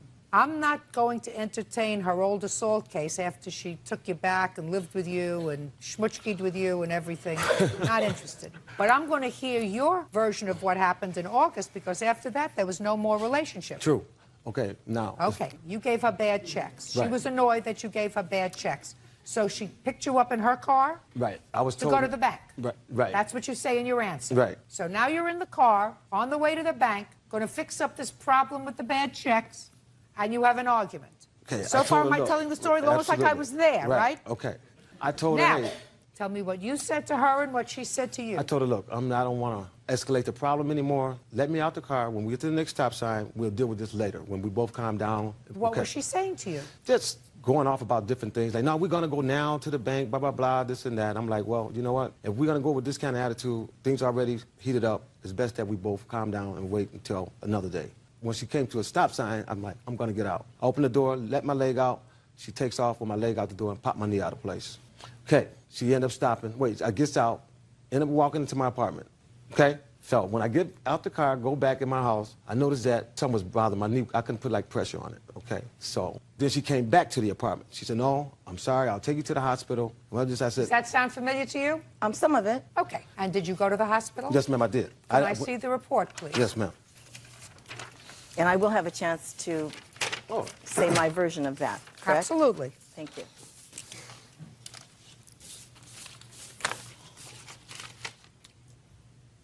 And some of those bills, Your Honor, started in collections because I was told not to contact her, but I was saying to myself, I don't think I should be responsible for those bills. What was the date of this, sir? August 2nd. 2nd, yeah, something like in there. So You might if we see had, bills on there for other things because he has gone to the emergency room for Well, other I things, see, many I other see, things. I see that for they at-risk. x-rayed his knee on August 4th, 2 days later. 2 days I later. didn't And I take see him that to the the hospital. emergency she didn't take room... me to the hospital. I went myself. No, she didn't take me to the emergency room. I thought you said she came back to take you to the emergency She room. didn't take me. No. Just a second. So she came back to take you to the And I emergency did not go with her. Right. I did not. Oh, right. well, I you didn't want. didn't I go didn't with want, her. Right. I didn't want nothing. Why would I go with you to the hospital and you just drove and take my leg? Excuse me. Took my leg out. Okay. And one more question. So you waited. When did you go to seek a protective order? On what date? I got a restraining order on August 2nd. Let me see what you wrote when you petitioned the court for a protective order.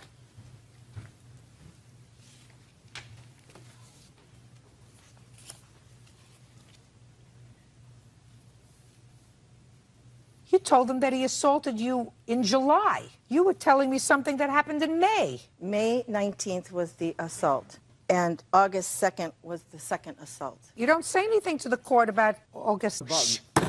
Sorry. You say that on July 28th at 5:18, he grabbed my arms, leaving bruises. Fear made that he may pull a gun on me. While I was driving, he unlocked the door, opened it, and exited. Miss Ravello. Yes. When we started this hearing, you said to me the bad assault was May 19th, 2006. Yes. Okay? Then you go to the police and you tell the police that something happened to you on July 28th, 2006, that he grabbed you and left bruises. But you just happened to go there on August 2nd, the day he got injured in the car. That sounds a lot to me like you're covering your tracks, madam. Okay. All right. You tell me who. I'm a little... You tell me who.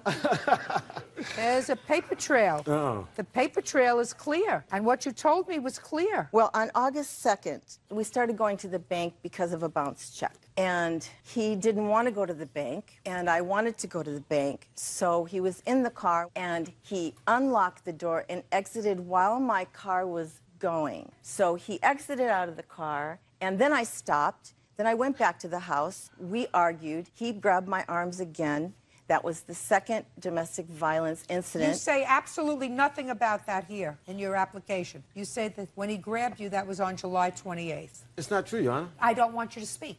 Oh, okay. I'm sorry, I might have some date. It was like all around that time. I'm No. sorry. What But happened was at that you got frightened that you hurt him. You got frightened when he opened the door. He put one foot out the door and you took off. You were so furious you took off. No, I was driving at the time, and he Listen unlocked. to me. Listen to me, Miss Ravello. Mr. Turner isn't an idiot. Looks like a smart enough guy that would not get out of a moving car. But he did. No, I don't believe that. What I believe happened was you were furious. And he said, stop the car, let me out of the car. You may have slowed down. And then he put his foot out of the door and you took off and you were furious. But then you got worried. I then was you got worried worried that you hurt him. I did. I And was then you worried. went back and he said to you, get out of here. I don't want your help. And you said, I better get me to the police station and file for a protective order. And you tell them in the protective order something that happened days before that caused you to come to court and seek a protective order. And when you come to court here, you tell me that he assaulted you and he hurt you May 19th, 3 months before. He did. Okay. I had serious Fine. bruises all over my body from that incident. In May? Yes. May 19th was horrible. It was a horrible night. Then you should not have stayed with him, madam. You should not have I know. stayed with him, slept with him, eaten with him. Well, there's the partied I'm with him. sorry thing. There's Well, the I I'm sorry love you. too. I'm sorry. I'm sorry too. You get your Let's- $550 back, but I'm going to take a look at his medical bills because I believe that you caused the injury to him that happened on May 2nd. But he exited while I was driving. Mr. Vello, I don't believe you. It's as simple as that, my dear. Oh, Your Honor, can I say something else, please? If you want to. When I went back to the apartment, all of my stuff was was in the alley. My clothes, everything. I get a phone call from one of her neighbors saying that, Turner, you better get back to the apartment. Hey, man, your stuff is in the alleys for the pickings. Everything I owned in the apartment was in the alley. I didn't get a chance to get nothing. Why'd you throw his stuff away for? Because we were being evicted because the landlord in front, he filed an indecency report because he parties a lot. Just a second. When were you evicted from the apartment? I'm sorry. When were you evicted from the apartment? On what date? I'm so nervous. I don't have that. I know it. The police evicted us on August 7th. I have it here. I'm going to get it together here because I was wrong August, here. Just a second. August 7th. Go back and find your stuff in the alley. That same day. And I called the police department because they told me if I came back over there, they're going to arrest me. So I called back and told them. You had no reason to put his stuff in the alley? There was a restraining order. He wouldn't leave. He wouldn't leave the apartment. There was things involved that I don't want to say right now. I don't. Just a second. Listen to me. I'm asking you why you threw his things in the alley. Because he wouldn't leave. Listen to me. The fact that you put him out after he lived with you, you're entitled to do that. Things don't work out. Right. He's got to leave. Thank you for agreeing with me. Keep your mouth shut. Okay. You have no right to take his belongings and throw them away. You have the responsibility to put them in a box. I did. No. I brought bags and I brought boxes and I packed them up and I put them behind the house. And my family helped me do that. No way. No way. No way, madam. No way. You got a bad temper. I got a bad temper. He may too, but you got a bad temper. You owe him $1,566 for his medical bills. You owe him another $500 for the property that you threw away. From the money that you owe him, which is $2,066, I am deducting the $550 loan, which means on his counterclaim, you owe him $1,516. Judgment on the counterclaim for the defendant. That's all. Thank you. Parties are excused. You may step out. Mark Golombieski is suing his ex-girlfriend, Pauline Bano, for the return of an engagement ring and 2 unpaid loans. Mark claims at the time he proposed, Pauline was married to another man. Mr. Golombieski, you and the defendant were in a relationship. According to you, you gave her an engagement ring, asked her to marry you, and she accepted. And you made a series of loans to her. She went and married somebody else, according to you. And you remained friends, but you want your money back and you want your ring back. Ms. Bano says that you were just friends, originally not, but then she met somebody else, she married somebody else, and you, in a very friendly way, agreed to assist her when she was having some financial difficulties. And the ring was not an engagement ring, but a ring that was given to her at Christmas time when she received all of her other Christmas presents. That's the box? Can I see the ring? 100%. Can I see the ring? I need a time frame for this. That was Christmas Eve. Oh, perfect. How did you meet her? We met online in June of 2006. And when did you meet in person? A few days after we started talking online. You live close by? Yeah, we live in the same town. Was she single at the time? Yes. Did you discuss marriage? She brought up the subject of marriage maybe a couple of months after we'd met. What did she say? She kind of thought I was the right guy for her, and, you know, I got along well with her children and all that other stuff. And So she's been married before? Yes. What about you? Yes, I was. Divorced? Divorced. And you? Ben, I was divorced, yes. Tell me about when you purchased this ring, sir. When I purchased was after Miss Biano came back. She had to go to Maryland for about a month or so, 5 weeks or so, because her son was injured in Iraq, and she went down there to be with him and to care for him down in Maryland. In what month was that? Most of the month of October. October 7th is when I left. Okay, go ahead. We still contacted each other pretty much every day, emails, phone calls, things like that. You know, we kind of maintained the relationship the best we could. So I guess with abstinence making the heart grow fonder, things like that, when she came back in November and leading up to it, you know, I started thinking a little bit more about it, that we got through all of that, and that, you know, maybe she was the next one for me. But while, according to you and according to Miss Banner, while she was in Maryland, she met somebody else. Is that right? Yes, it was. And you married somebody else? Yes, I did. When did you tell Mr. Golombieski that you had married somebody else? When I got home. Not before? No. When I got home from Maryland. Which When was did you in get November. home from Maryland? November 7th, November 8th. Is that when she told you she had gotten married? No, Your Honor. When did she tell you she Mark, got married? you were crying No, on the no, no, phone. Miss Spano, don't speak to him. When did she tell you she got She married? told me she did not even get married until just before Thanksgiving, which would have been around November 22nd or so. Okay, so She sometime told me- in Yes, November. that's true. Sorry. She didn't tell me this until about the beginning of the year after Christmas, that she got married back just prior to Thanksgiving. She told you after you had given her the ring? Yes, Your Honor. About Tell a week me or so about when after. you gave her the ring. Basically, it was on Christmas Eve, 2006. Her family You was were there. together. We were together. We were at her house. Her family was there. My daughter was there with us. And we'd opened up presents and things like that. And Everybody exchanges gifts on Christmas Eve. Go ahead. one of the last gifts that I had given her was the ring. And, you know, I let her know that I wanted to marry her, and she accepted. What did she say?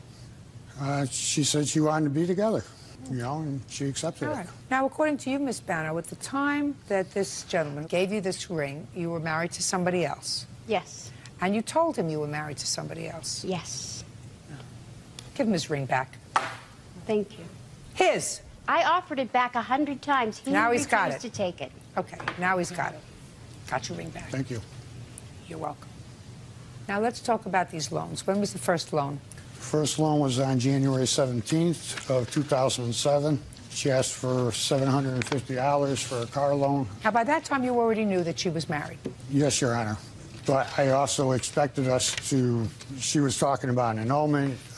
She was talking Why about did she divorce. tell you that she wanted an annulment? She didn't want to be married to this gentleman. The gentleman that she'd married to wasn't even with her.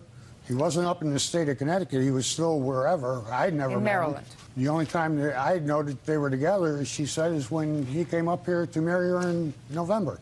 But you still dated Yes, Your Honor. from November, December, and into January. Is that what you're telling me? Yes, Your Honor. Okay. So according to you, and according to her, she needed $750. You gave her the $750, and according to Ms. Bano, she actually returned, and you accepted $350 on that loan. No, Your Honor. Not on those loans. There was a time around Christmas that she wanted, you know, we were out shopping and she needed some money, and I gave her the $300 then. What? And she had repaid that money to me in the cash that she's talking about, I believe. No, that is not true. Okay, so why don't you tell me, Ms. Bano? Okay, in the beginning, we did meet. Listen, I'm past meeting. I don't care meeting. You met, you married somebody else. Yeah, I You did. want- I met, Fine. I married somebody else. In Listen, December, I Ray- talked to him. Quiet.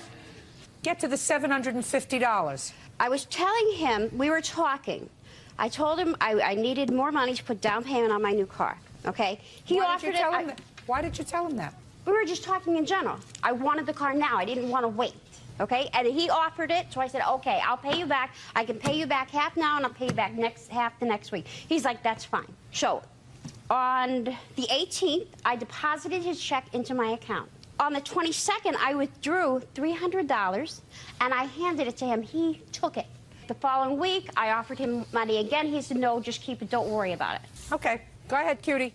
When was the next time you told him you needed money? I didn't tell him I needed money. We're just having conversations. Okay, in conversation, the second time in conversation, we were discussing, and I was saying, we were talking about my income taxes, how I hadn't been here, blah, blah, blah, blah, blah, so on and so on. Just a second. Don't tell me about income tax. I read your answer. Yeah? According to your answer, you were having some financial difficulties. So what did you need money for in January? A car. You got the $750. You just said what I need money for in January. February. March. You mean you're still stringing him along in March? Yeah. What did you tell him you needed money for in March? We were just talking about money in general. He offered the money. He left a check on my kitchen table. My daughter picked it up. We asked, what is this for? He said, help you out with bills. I was like, thank you. We cashed it. We paid some bills.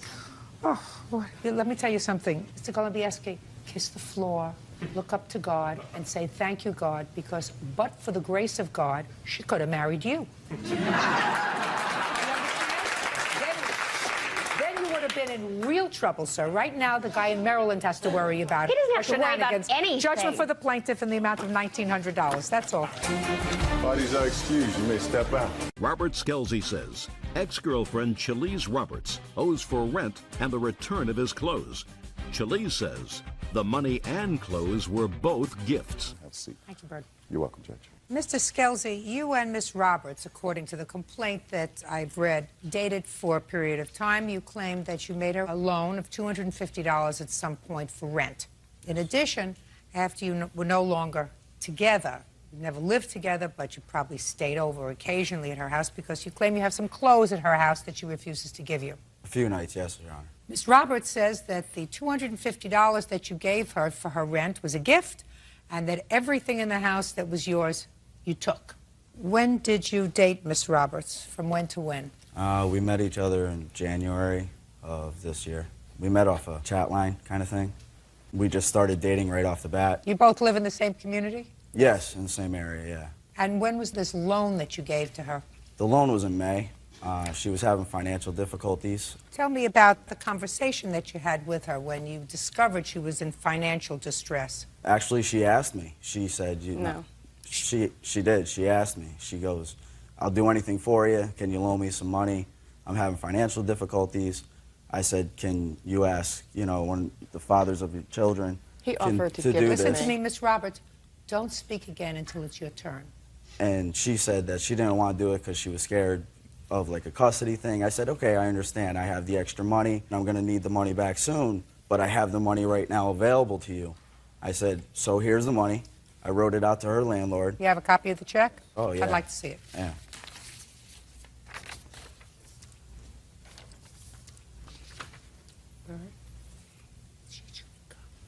Chewing gum? Yes. Well, you shouldn't do that.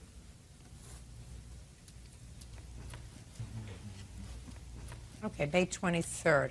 Was she late in her rent? She wasn't working because she was sick. No, So no. was she late in her rent? No, I'm asking you. This is dated May 23rd. Was this for May's Yes. rent? Yes. So you were almost a month late in your Yes. rent. Okay, so that's the loan. She never paid you back. No, ma'am. When did you stop dating Miss Roberts? Oh, we stopped dating in like the end of February. We became friends with like benefits kind of thing. And, I'm not one to move fast with a relationship. And her feelings moved fast with me. So you stopped dating in February, Yeah. but remained friends. Oh, yeah, close friends. Very Good. close. And shortly after the loan, you stopped speaking? Almost automatically right after the loan. She said she was busy with work and everything else, but all of a sudden a day-to-day, call or hanging out or whatever becomes, I didn't hear from her for like a week. Okay. And what clothes do you have at her house, Mr. Nike Sir? sweatshirt, a Champion sweatshirt, and a Nike pair of shorts. Okay. You're not going to bother me with those things, are you? You know how many years I went to school? You know how many years? A lot of years. You don't More think than I'm me. going to be bothered by your Nike sweatshirt or Nike sneaker, or whatever it is that you're just talking about? I value my clothes. Yeah, good. Shouldn't have left them at her house. I thought I could trust her. Listen to me. This is not a give and take. All right. Do Sorry. you understand? Mm-hmm. We're not on an equal footing. Okay. I will discuss this alleged loan. I also have a proof on tape recorder. That She admits to borrowing the money. I got it off my answering machine. I'm going to hear it. Right now? Now's the time. 2 p.m. You are out of your mind if you think you're going to be taking me to court and thinking you're going to invest $100 more than what you let me borrow for clothes? Come on now, Rob. It's ridiculous. There's clothes that you gave me to see what the you get out of me, all right? You want to do it this nasty way? I'm going to be a nasty and do it evil too. There is a way to communicate, Miss Roberts, that doesn't involve profanity. You do understand that? Yes. Now, how old are you, madam? 26. And how many children do you have? I have 4. And how many fathers do your 4 children 2. have? 2 for the youngest, 2 for the oldest? Yep. No, she told me. How old are your children? 9, 8, 6, and 5. Okay. Why did you run short of money? Because I was out of work, I was sick. What was the matter with you? I had strep and mono. For how long? For 2 weeks. So what did you say to the plaintiff? We were friends. I cried to him that I was late in rent. He offered to give me the money. At first, I said I didn't want to. And then, like a week later, I mentioned it again, how I was stressed out. And No, he you didn't offered mention it again. That's not a mention. First, you told him, you cried, offered you the money. You said no. Okay? Then it's over. You say no. Right. But then a week later, what did you say to him? Then I was crying again, stressed out that I was behind. And then he offered again. And then I said yes. Shh, shh, shh. Remember what I said to her? I did. Sorry. So he helped you out with the rent? Yes. And then you went back to work? Yes. So why didn't you pay him back? Because then I got threatened with court. Can I explain? Well, just a second. And it wasn't a loan to begin with. Just a second. You know you have to pay rent. Miss Roberts, listen to me. Rent isn't something that comes up and bites you on the behind like a surprise. You know the first of every month you have to pay rent, right? Yes. This isn't an unexpected medical bill, an unexpected bill because your generator broke in your car, an unexpected bill because the brakes went dead. This is a set bill, you know. $250 for rent. Your Honor, can I explain something? Yes. She said she was going to pay me on a certain day. I didn't get a phone call. I tried calling her 1,000,000 times in one day. I went to her house, not trying to harass, but, you know, make good on the deal. We're friends. Why are you going to avoid me? And then she tells me that she's stiffing her landlord because she wants to get out of her lease. So what makes her think she ain't going to stiff me? Just a second. What do you mean she was stiffing her landlord? She doesn't even live at her current address. Yes, I do. Well, you told me you were going to stiff your landlord, and your How phone do you, got shut listen off. to me, did she explain that to you, sir? How she was going to stiff her landlord just by not paying him rent? Said that she wanted to get out of the lease, and the only way she could get out of it is by not paying her rent. So then I'm why still did you at give my her address. Then why did you give her $250? Because she didn't have the money for rent, and her landlord said she'd get thrown out on the street, and I did it for the kids. I didn't do it for her. All right, Miss Roberts, was he annoying you after you stopped taking these phone calls? He wasn't annoying me. We were still really good friends. And we went for a walk one time. I do long walks to exercise. He came with me, and he asked me how come I haven't talked to him really, how come I seem so distant. And I told him because I was kind of seeing someone else, and he got mad. Oh, that's a lie. Shh. I knew you were, though. Just Oh, you were dirty. listen to me. If you open your mouth again, I'm going to say goodbye. Do you Okay. understand? Yeah. Wow. Do you understand? Yes, ma'am. You got to understand, please. Sorry. Miss Roberts, I want you to pay very careful attention to me. My sense is that you've made a certain amount of mistakes in your life. I think based on your history that that's a fair statement. You have 4 children, only 2 of them live with you. You got yourself in a financial pickle to the extent that you couldn't pay rent at your age with 4 children. That suggests to me that you've made certain tactical errors in your life. No, I don't think so. Well, from a more mature perspective, I'm telling you that if you have a 9-year-old child and you're 26 years old, then you've made certain mistakes in your life. You have to It's wait not a until you mistake grow just up. because I had a You have young- to wait until you grow up to have children.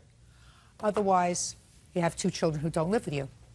Now, That's not even what an you issue. don't want to do is make another mistake. Uncross your arms. I'm sorry. He can be a problem.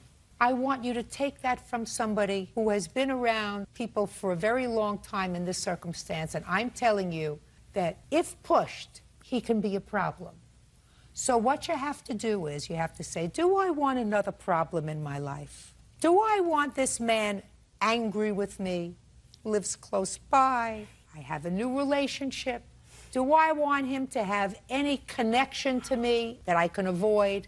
If not, and the only thing that's holding us together is a $250 rent check and a Champion sweatshirt, I can either have peace or I can have grief.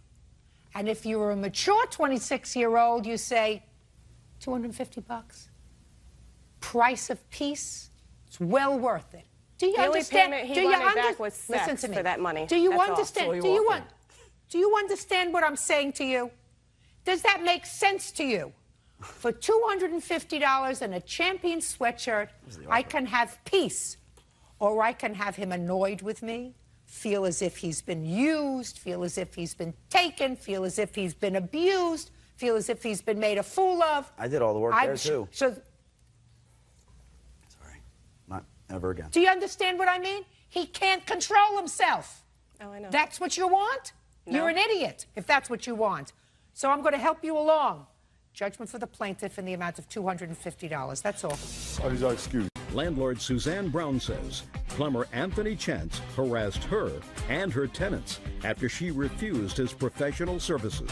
Miss Brown, you own a building. Yes, I do. And one of your buildings had a leak. According to your complaint, you looked in the yellow pages and you found a plumber, the defendant, and asked him to go over and take a look and see what the problem was. So far, is that about right? That's right.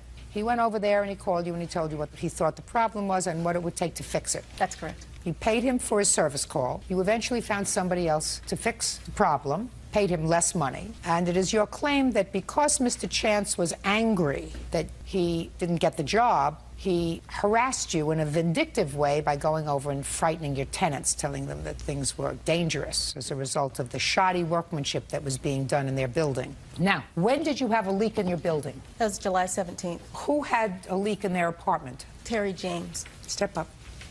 Miss James, tell me what happened in your apartment on the 17th of July. I had a leak by the bedroom window. Near the bedroom window? Yeah, down by the floor, by the baseboard. Had it been raining that day? Nope. But the lawn man had watered and watered and watered, and he had forgot to leave the water on. So it was clear water that was coming through? Yes. And you called the landlord? Yes. All right, is that what brought you to the apartment, Mr. Chance? No, it's not. Well, what brought you to the apartment, sir? Well, Suzanne Brown gave us a call on the 17th, and we went out to the property and did an inspection of the property. When we entered the tenant's unit, we found that the tub was full of sewage. There was about... That's a lie, Your Honor. Shh, just a second. The bathtub? The bathtub was full of sewage? Was full of sewage. Is that right? No, not full of lie. sewage. Is that right? That's a lie. That's a lie. There was no sewage in the tub at all. He wasn't even the man that came out. The man that came out, he ain't even here, I guess. Really? The man that came out walked around the house, went around to the front, got on the phone and called this man. Did he come at that point? No, he didn't. He never showed up. He showed Not up. that day? No. Is that right, sir? I was there on the 17th of July. I did not go in her unit. But Just a minute. So you didn't go into her unit? I did not. So you didn't see anything in her unit on the 17th of July? I saw sewage all around the perimeter of the outside of the building. You did not go into her unit on the 17th? I did not. Good. Do you have a copy of the receipt that you got? Yes, I from do. His company? He sent that to me. Okay. They say that in the front unit, they have water standing in the tub. Someone has inserted the word sewer water standing in the tub in this. This is the way you received it? Exactly. Okay. Now, when did you call somebody else? On what date? I had actually called, there's a plumber that I always use. I had actually called him. The problem was that when I found out about the leak, it was a Sunday, and he wasn't available, and I wasn't sure how big it was, and I wanted to fix the issue. Is this your regular plumber? Yes. Sit down. Step up, sir. Tell me your name. My name's Mike Howard. How long have you been working for the plaintiff? Oh, probably since about '02. You familiar with this unit? Yes. When did you go out to the unit? The day after, the Monday. Tell me what you found when you went out there on the 18th of July. The water from the sprinklers had went over the foundation. Your Honor. Where had it entered the home? It had came up over the foundation and ran into the area that was wet. Carpeting wet? Yes. Around the baseboards? Yes. Did you find anything else wrong with the house? The bathtub had about, I'd say about 1.5 inches of water in it that just wouldn't drain. So the water that was standing in the tub was water that had been standing there because of a clogged drain? Correct. What did you use to clean out the drain? Snake. How much did you charge the plaintiff to do the whole job? $2,500. What did you charge her the $2,500 for? We dug a place approximately 2 foot wide around the perimeter of the home. It was 90 foot long, and we poured concrete in there. And what was that supposed to do? It stopped the water from entering the home at the foundation. You mean from the sprinkler system? It was just a hose, but yeah. What was the estimate that the defendant gave you to fix the problem? The defendant told me it would be $45,000 for him to come in and dig out the entire concrete floor, and that my tenants would have to evacuate the premises. And the problem was that nobody had actually done any tests. The defendant never actually did any tests. All they did was walk the perimeter of the property, and actually he didn't even do that. He had someone else do that, and came to the conclusion that it would be $45,000, that I needed to call my insurance company and make sure that I had him there, because the insurance company might not believe me, and that all three of us could meet and he could convince them that this is what needed to be done and get them to pay for it. Now, after you decided not to hire him and you decided to hire Mr. Howard? Correct. Tell me what you claim he did to harass you and your tenants. Well, on that Monday, when he had gone out and he had started working on it, when I came back that night, I had received numerous calls from Terry James, and I had 2 messages from Tony Chance. The first one said, you know, I tried to run your credit card for the $69 service charge, and you know, either you gave me the wrong number or I wrote it down wrong, and you really need to give me a call as soon as possible, otherwise we're going to have problems. The second message I got said that, you know, I still haven't heard from you. You must be avoiding me. And by the way, I happened to go out to the property today, and I saw that you had some repairs going on there, and I just want to let you know that that was a really bad move on your part, and that now I'm going to have to contact the Sacramento Housing Authority and let them know what's going on over there. I'm going to put a full written report together to turn you in. And so to me, it was obviously, he was vindictive. I couldn't believe the message that I got. I was completely freaked out, and Terry said that he had been by there. Don't. Okay. Step up. You could sit down. Did Mr. Chance come back to the house? Yes, he came back on Monday. He spoke to you? Yes, he did. What did he say to you? Oh, my God. What is this? You mean to tell me they put concrete around the house? The sewage problem is not done. The pipes is busted. You guys are gonna die. You guys need to get out right now.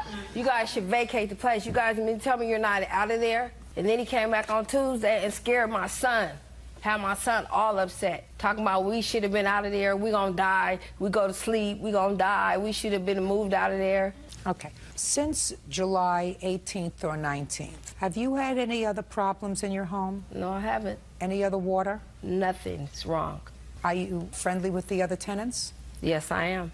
Very friendly. Anybody else have any water problems that you know of? Nobody has any problems on the property. I guess you were wrong. I don't think so, Your Honor. I guess you were wrong. Did you write a report to any housing authority with regard to what you found? No, I did not. Ms. Brown says that that's what you threatened to do. Is that what you threatened to do, Mr. Chance? I never threatened to do anything. Did you indicate that that's what you were going to do? No, I did not. What did you say? I said specifically that I had already called the health department due to the fact that there was still a dangerous issue out at her property. When had you called the health department? I called them Monday night when I drove by the property and saw that concrete had been poured over the top of the sewage on the outside of the building. Mr. Chance, but you were wrong, sir, because we've had 5 months since you were there. And no problem. They've taken care of the symptoms, but the problem still exists. And the problem with the property that they have there is the drains underneath the footing were leaking substantially and had been that way for a long time. What tests did you do, specifically, what tests did you do on the 17th when you were there to test that? I've got phone records with me showing that I was on my phone with my service tech who was on the job. What tests did you do? Not your technician. If you call the health department, I would say that you don't rely on a technician. You go out there yourself before you make the call. I did. The very next day. So I'm asking you, what tests did you personally do? Make sure you give me an answer that I'm going to be comfortable with, Mr. Chance. I personally didn't do any tests. That's what I thought. Now, did you ever give Miss Brown a quote of $45,000 to fix the problem? No, I did not, Your Honor. Did you ever say to Miss Brown that she should contact her insurance company? I may have mentioned that, yes. And that you should be there when the insurance company adjuster comes to look at the problem? I advised her that that would be a good idea. And are you telling me that you didn't give her a ballpark figure about what the problem would cost to rectify? No, I didn't, Your Honor. I told her we needed to do tests to determine where the problem was at. Oh, so if you're telling her you needed to do tests to determine where the problem was, why did you call the health department? Well, we knew that there was a problem. We didn't know which bathroom was leaking or where the problem was at underneath the slab because the whole area underneath the house was saturated with sewage. What made you think, sir, that the whole area under the house was saturated with sewage? Because my technician went into the other unit, the back unit, and ran a sink for 20 minutes, and the water proceeded to come up in the carpets in the front bedroom of the front unit, which indicates a backed up sewer main. And you think that that just happened once, sir? I went by the job on Sunday night. Yeah? Because Suzanne had agreed to meet me there Sunday night. Yeah? And I was sitting in front of the property. I did not go in either of the units, but I saw the sewage around the perimeter of the building. I sat there for maybe 5 minutes, and then Suzanne called me and said, "I'm sorry, but something's come up. I can't meet you. I'll have to do it on Monday." So I left the property, but at that point, I was able to witness the wet sewage all the way around the outside footing, and it definitely was What not made you from- think it was wet sewage, sir? Based on the description that my technician gave me while he was in the home. Mr. Chance, Mr. Chance, you want to know what I think, sir? What?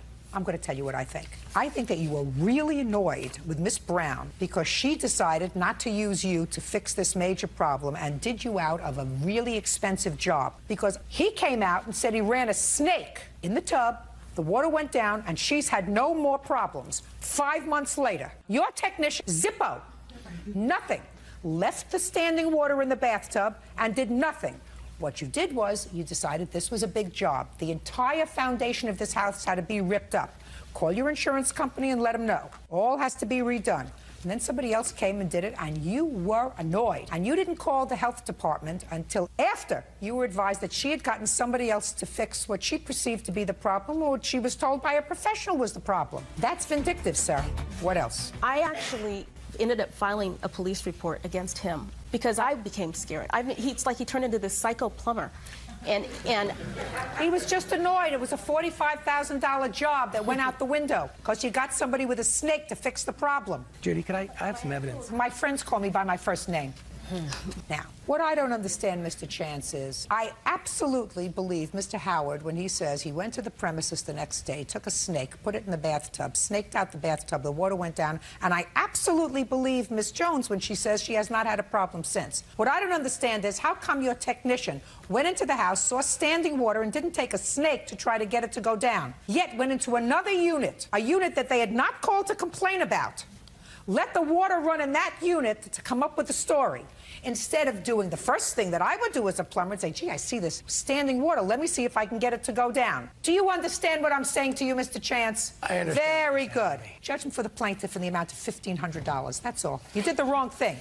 It's going to cost you. Your Honor. Parties are excused. 24-year-old Angelica Ruiz is suing her ex-boyfriend, Brett Peterson, for a propane bill, unpaid credit card charges, and for the cost of a gun. Miss Ruiz, you and Mr. Peterson lived together for how long? 4 years. And you lived together in a home that you purchased. Yep. In your name. Yes. Mortgage was in your name. Yes. I gather from reading the complaint and the answer that Mr. Peterson and you had an arrangement whereby you shared expenses on the house. Mm-hmm. So those shared expenses include the mortgage payment. Mm-hmm. And how much was the mortgage payment? A little over $700 a month. So while Mr. Peterson was there, he was helping you pay down the mortgage? Yeah. Okay, and he has no equity in the house? No. It is your claim that you separated, Mm-hmm. and he owes you for two things. He owes you for a gun that you purchased for him, that he said he would pay for, and that he owes for some expenses on the house, some propane or something. The propane credit cards. And Mr. Peterson said the gun was a gift from you to him, and the expenses on the house he paid for up until the time he left. He owes you nothing. Okay. When did you move out of the house, Mr. Peterson? December 30th, 2007. When was the gun purchased? September 31st, 2007. Were you working at the time? Yes, ma'am. You were putting money into a joint account to pay expenses? Yes, ma'am. Was this gun purchased on a credit card? Yes, it was. And were your credit cards paid for out of a joint account? Yes. How much was the gun?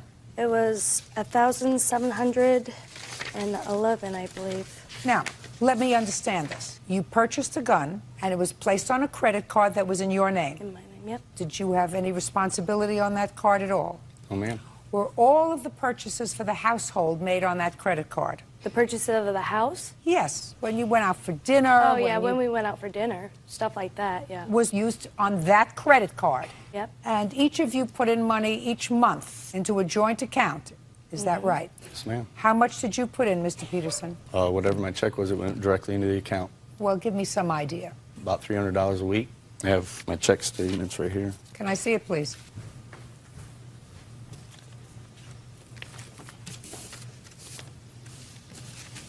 So it is correct that his checks went directly into the joint account? That's right. To pay all the bills? To help pay, yeah. And how did you get cash to live on, sir? I have an ATM card. So you would draw out money for your personal cash, just Yes. walking around money.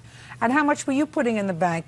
It was between $400 to $500 a week, plus I got child support, which was about $200 a month. How many children do you have? I have one child. And that child was living with you? Yes. Okay. You moved out on December the 30th. Yes, ma'am. When was the last time you put a check into the account? Whenever I got paid the week before. Is that correct? Fine. Then why do you think he owes you any money? Because credit cards. And it's all from when we were together. And so I expect him to pay half of it. I will pay my share as long as he pays half of his. I mean, we both used the credit cards. We both ate the dinners. We both lived in the house. I don't see why he shouldn't have to pay for it. Depends upon what the expenses were for.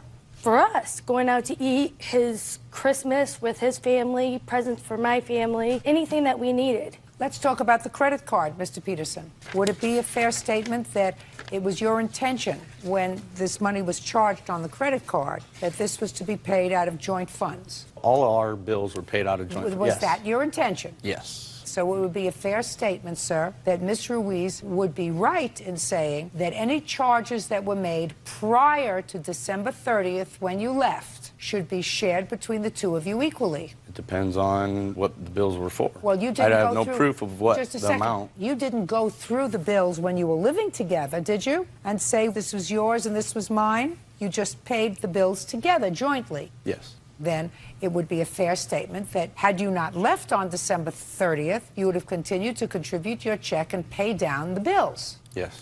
Perfect. What was the balance as of December the 30th? On just the credit cards are we going through? Just the credit card. Because I got 3 of them. I got 2 U.S. bank cards and 1 Home Depot card. Forget Home Depot. That's your house. He bought it. Forget Home Depot. You think you bought at Home Depot, went into your home? I can't even stay there now. Well, I don't care whether you can stay there or not. That's what it was purchased for your house. I assume that you're going to sell it. I don't know whether you're going to make a profit or not. I can't even sell it. Real cases, real people. Judge Judy. Angelica Ruiz says former live-in boyfriend, Brett Peterson, owes for a propane bill, unpaid credit card charges, and the cost of a gun. Now, other than the Home Depot card, let me have the balances on the other 2 credit cards. The one is $7,898.94. Let me see it, please. I'll just give them both to you. And they're down at the bottom.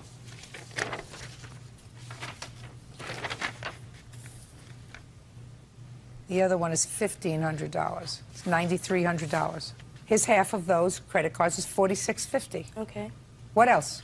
His gun. He's not paying you for his gun, madam. Why? I would assume that one of these credit cards is also for the gun. Is that right? No. Oh, yeah, you're right. Right. I added up without the gun. I added up with the gun. The 2 credit cards. Half. Okay. Because you put it on a credit card where joint monies were used. But he worked an extra job just to pay off that gun. He needed it for his hunting season, which was before he got the money. Miss Ruiz, I'm sympathetic with you, madam. You don't have what all these expenses were for. You don't have whether these were expenses for your child, for whom you get child support, who's not his responsibility. You have none of that. Okay. Do you understand? I understand. It's always messy when there's a separation. Yep. It's much more cumbersome when there is no marriage, because when there's a marriage, the law usually provides this is your property, this is your property. But I am less sympathetic, Ms. Ruiz, because at least for part of the time that he lived there, for 4 years, he was paying down a mortgage for a house for which he has no equity. Judgment for the plaintiff in the amount of $4,650. Thank you. That's all. Thank you. 26-year-old Ebony Dean is suing the mother of her late husband's son, Taishra White, for the cost of her stepson's orthodontist bills. Miss Dean, you were married to the defendant's former boyfriend. Yes, ma'am. And your husband passed away recently. They had a child together. Yes, ma'am. The child was primarily living with you and your husband at the time of his death. Is that right? Yes, ma'am. And at the time he was about 13? Yes, ma'am. How old is he now? 13. 13. This is your lawsuit. While he was living with you and your husband, you got braces for him. Yes, ma'am. Because he needed them. Yes, ma'am. And you took out a loan. Yes, ma'am. In order to do that. Your husband is no longer here. You want his mother to take over the responsibility of the rest of the loan. Yes, ma'am. And to that, his mother says she is not responsible for the loan because she never signed the loan papers. Correct. Okay. Can I see any paperwork that you have from the dentist? Yes. This is the recommendation to get the minor braces due to he had a... Just a second. Let me read. I can read it.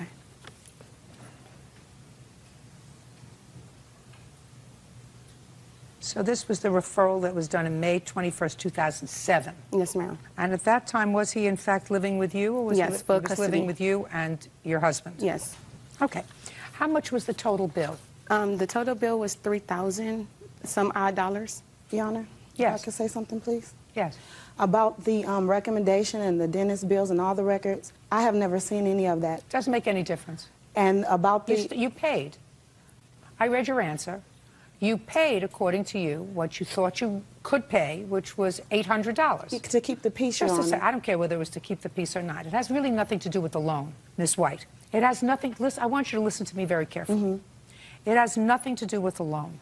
It has to do with your responsibility as a parent to give your child whatever necessaries your child needs. Your Honor, I understand that completely. No, you don't. I don't think you do at all. Your Honor. Just listen to me. Who are you? I'm her husband. It has nothing to do with you. Judge, listen to me. Has nothing to do with you. This is not your child. Yes, it is. Has nothing. No. It has nothing He is to my do. child. No. He stays with me in my house. I That's don't my care whether child. he I've been stays with raising him you. since he was- Listen to me. It has nothing to do with you because you have, at this point, no financial responsibility with regard to the child's dental care. I do too. He's in my house. I'm married Okay, to listen, her. this is not a discussion that you and I are having.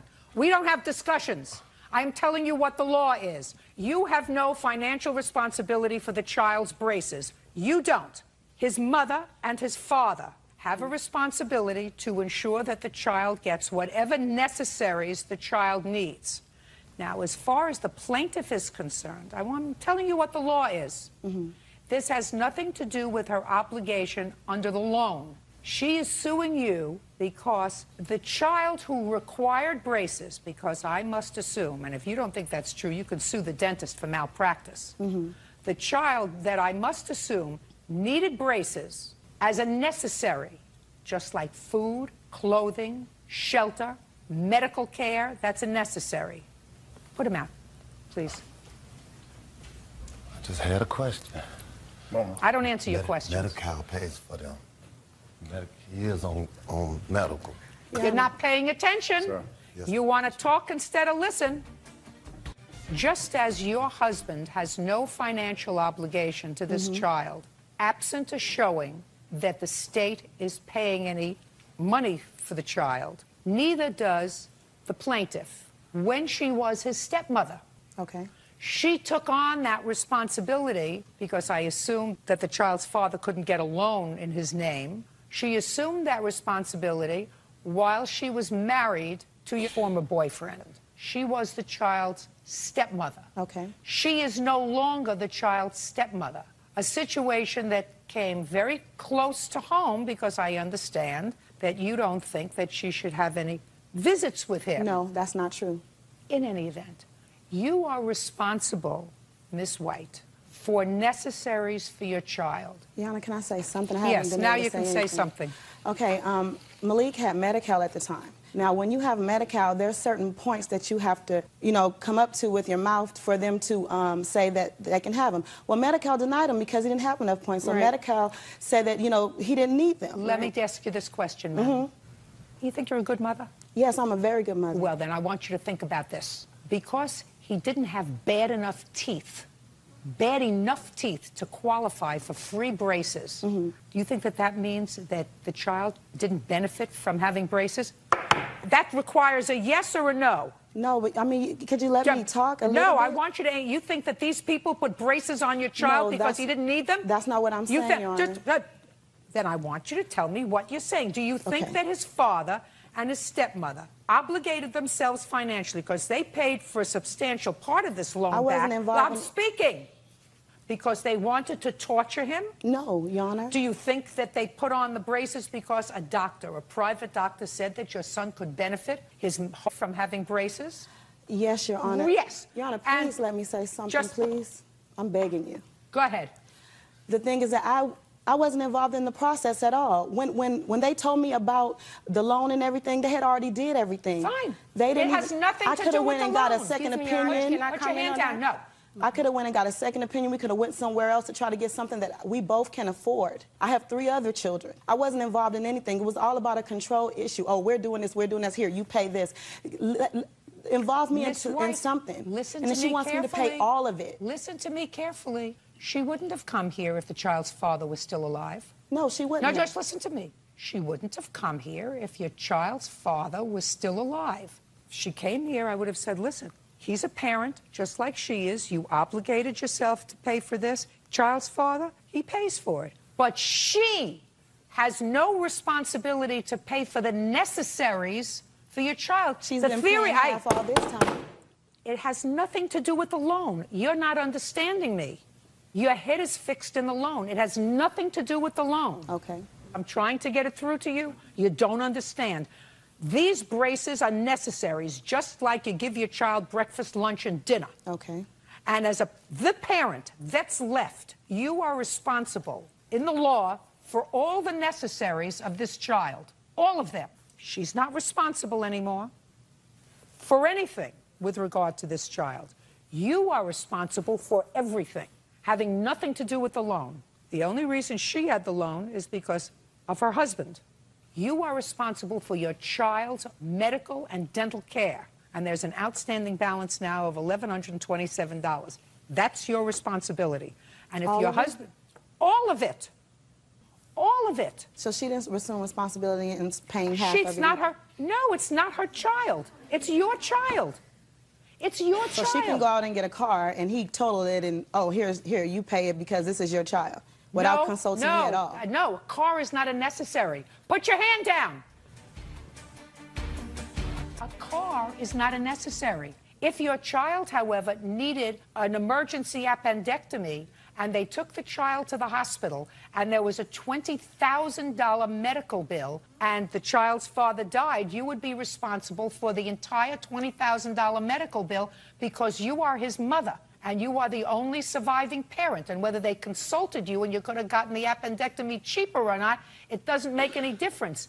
It's your responsibility. You are his mother, not hers. So it would have been his father's if he was alive, but he's gone. Wow. That's the law. Judgment for the plaintiff in the amount of $1,127. Thank you, Your Honor. Juanita Nuno is suing her daughter, Carolyn Torres, for a loan to bail her grandson out of jail. Juanita says she may lose her home to foreclosure. Ms. Nuno, this is your daughter, and according to your complaint, you made your daughter a series of loans. She hasn't paid you back. Your daughter says, yes, it's true that you gave her some money. They were gifts. You do that to all your relatives, and you're singling her out for repayment of these gifts because she had a fight with your other daughter. Is that right, Ms. Torres? Yeah, that's right. What did I just say? I owe her money, I guess. I don't know. Yeah, I don't know. They're gifts. To me, they're gifts. I heard what you just said. Are you okay? Yeah, I'm okay. Did you have anything to drink today? No, I don't drink. You use any drugs today? No, I don't. Well, then explain to me what your problem is, Ms. Torres. I don't have a problem. Who is that? My kid's father. Do you live with him? When I want to, I don't know, when I want him there, I guess. Step up, sir. What's your name? Anthony Torres, How long have you been with Miss Torres? about 20, 21 years, off and on. Do you work? Yeah. Your wife suffer from a disability? No. Well, is there something wrong with her today? She seems to be out of sorts today. Well, because I Mr. don't Torres. think she should be suing me, that's why. Why did you agree to come here? I don't know. Did you discuss coming here with your wife, Mr. Torres? Yeah. Why did she come? Because it's a lawsuit and she needs to come. Juanita Nuno says her daughter, Carolyn Torres, owes for a loan for bail. Juanita says she posted her grandson's bond after he was arrested for burglary. Now, if you've been with Mrs. Torres for 20-some-odd years, then you are the father of this young man who got himself into trouble last year? Yes, I am. And the first loan, according to you, Ms. Nuno, was for bail for your grandson. Yes, it was. What was he arrested for? The jack broke into a school. So he was arrested for burglary? Yeah. Did you call your mother and ask her for bail? Yeah. What did But you he say to called her? her first, though. He called, and I called after. Who called? I think my son called first, and then my niece called me, and then I called her back. And when you called your mother, what did you say to her? Bail him out. I don't have the money. And what did she say to you? She said, what happened? I explained to her what happened. The jack broke into a school, so can you bail him out? She does everybody else, so I figured she'd do him. Why didn't you bail him out? Like I said, I don't have the money. Well, how do you support yourself? By his child support checks. Well, you live together. Why does he send you child support Well, checks? when I want to get, I'll call him. He doesn't really live with me. Miss Nuno, You really expect her to pay you back? Yes. From what? She applied for Social Security, and she was supposed to... What was the nature of her disability? She has arthritis in the spine. That's inherited. It comes down the line. All of us have it. So she applied for Social Security disability. Yeah. And they were going to grant it to her. All she needed to do was take a physical exam. So you expected her to pay you back out of her disability from the government? Well, not only from that, but from my son-in-law. And I believe him because he never lies. Well, did he promise to pay you back? He said he would pay me back. He would pay the bonds people, so that would be good enough. Is that right, sir? Yeah, that's right. So why didn't you pay her? I intend to, I just haven't had the chance to do it. It's a year and a half ago, almost 2 years. When are you going to do it? As soon as I can. So after they didn't pay you the $1,600, 6 months later you gave her another $2,000. You want to tell me why? Because I beat her daughter. That's why. That's exactly what happened. She lent me money to move out because I beat her daughter for stealing my child support check. No, Judge Judy. Yes, that's what happened. I billed Anthony out in November. You got $1,600, Ms. Nuno. What's the $2,000 for? For getting me out of her house. I was staying with her for 2 months. Why were you staying there for 2 months? Because my stupid son, we lost our house in Redlands, so I had to go move in with her because of what he did. How many other children did you move in with? 5. How old are your children? 15, 14, 10, and 3. And my son, Anthony, that's 18. He's 18. You have a 3-year-old child? Yes, I do. How did you, with your terrible disability, have a 3-year-old child? I guess. I don't know how. Well, how else am I going to have a kid?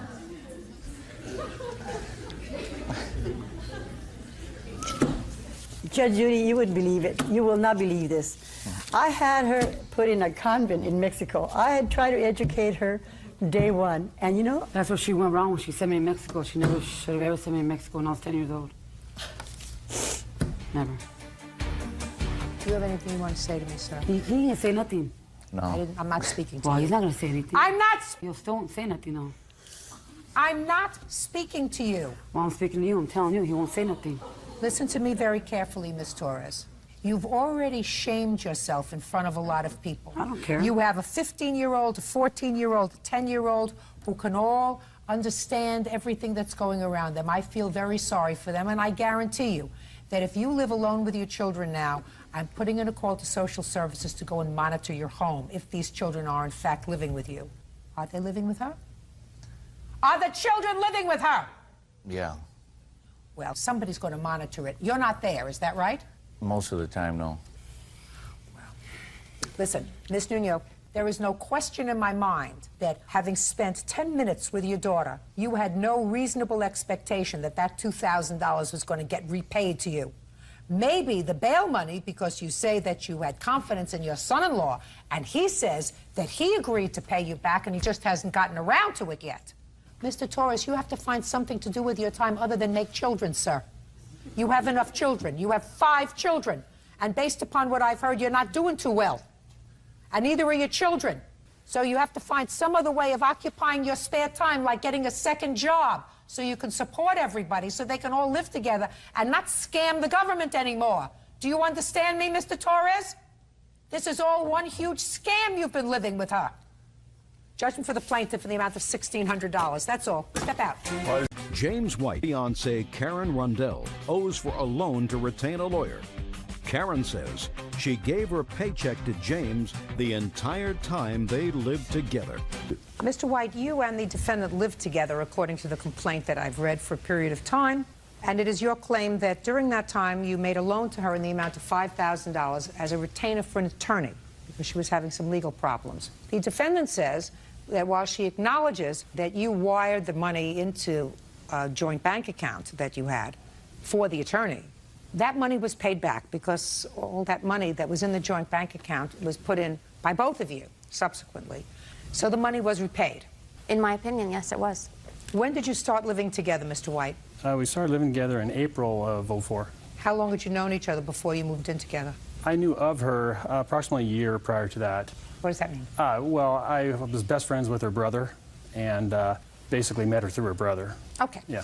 Now, when you moved in together in April of 2004, did you move into her place, your place, or a mutual place? My place.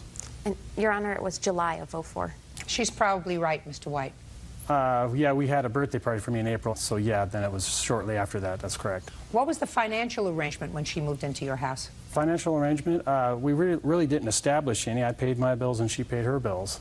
She did insist that she put her check into my checking account. That didn't have anything to do with this particular item. Just a second. Yeah. She put her paycheck into your checking account. That's correct. How much was your paycheck, Ms. Rundell? $16.88 a month. And it was not a joint checking account. It was his checking account. I did not have access to that account in any way. When did you make your first deposit into his checking account of $16.88? I believe it would have been the month of July. I moved in roughly maybe the second week in July after we'd returned from vacation. So let's be on the safe side. Let's say August. That would be safe to say. And how many months did you put your paycheck into that joint account? Every month. Until when? Until January. My paychecks ended in January. Unemployment August, started. September, October, November, December. 5 months. And January. And January. Correct. So it's 6 months, and that's easily verifiable by looking at your bank statement.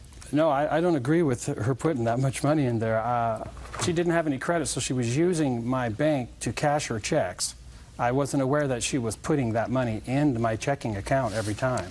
This is a savings account statement right here. I could have put it in my savings had I been allowed to. This shows that there was no money that went into this account until a tax return was automatically deposited in the month of March. Do you have your bank statement, sir? No, ma'am, I don't. I just have a check that I had wrote her. I didn't even know she had a savings account. I don't care whether you knew she had a savings account or not, sir. You get a checking account statement every month. Correct. And every month you would see a deposit in there. Right.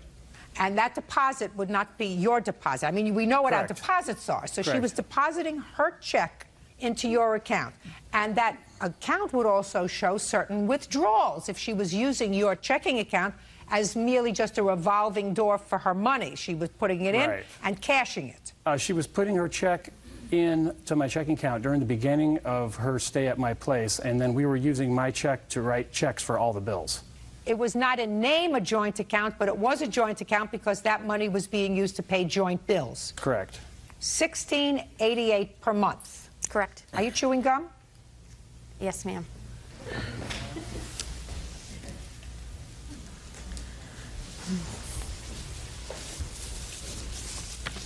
Okay, so let us assume everything that you say is correct, that for 6 months you put in months. Yes. That comes to $10,128. Now, why did you need an attorney? I had filed a police report as a mandatory reporter with the police department there locally where I live. Is it a criminal matter? Yes, ma'am. Is the matter still pending? Yes, ma'am. And you retained a private attorney? Correct. And you discussed that with Mr. White? Correct. Is that right, sir? Yes, I had no knowledge of her making this report. I don't care about the Okay. substance of the case. Okay. The need for an attorney, something else. Correct. We did discuss the need for an attorney, and it was important that she hired a good one for this situation. So what did you say to her? So we made arrangements to lend her $5,000 off my credit card. That's a conclusion, sir.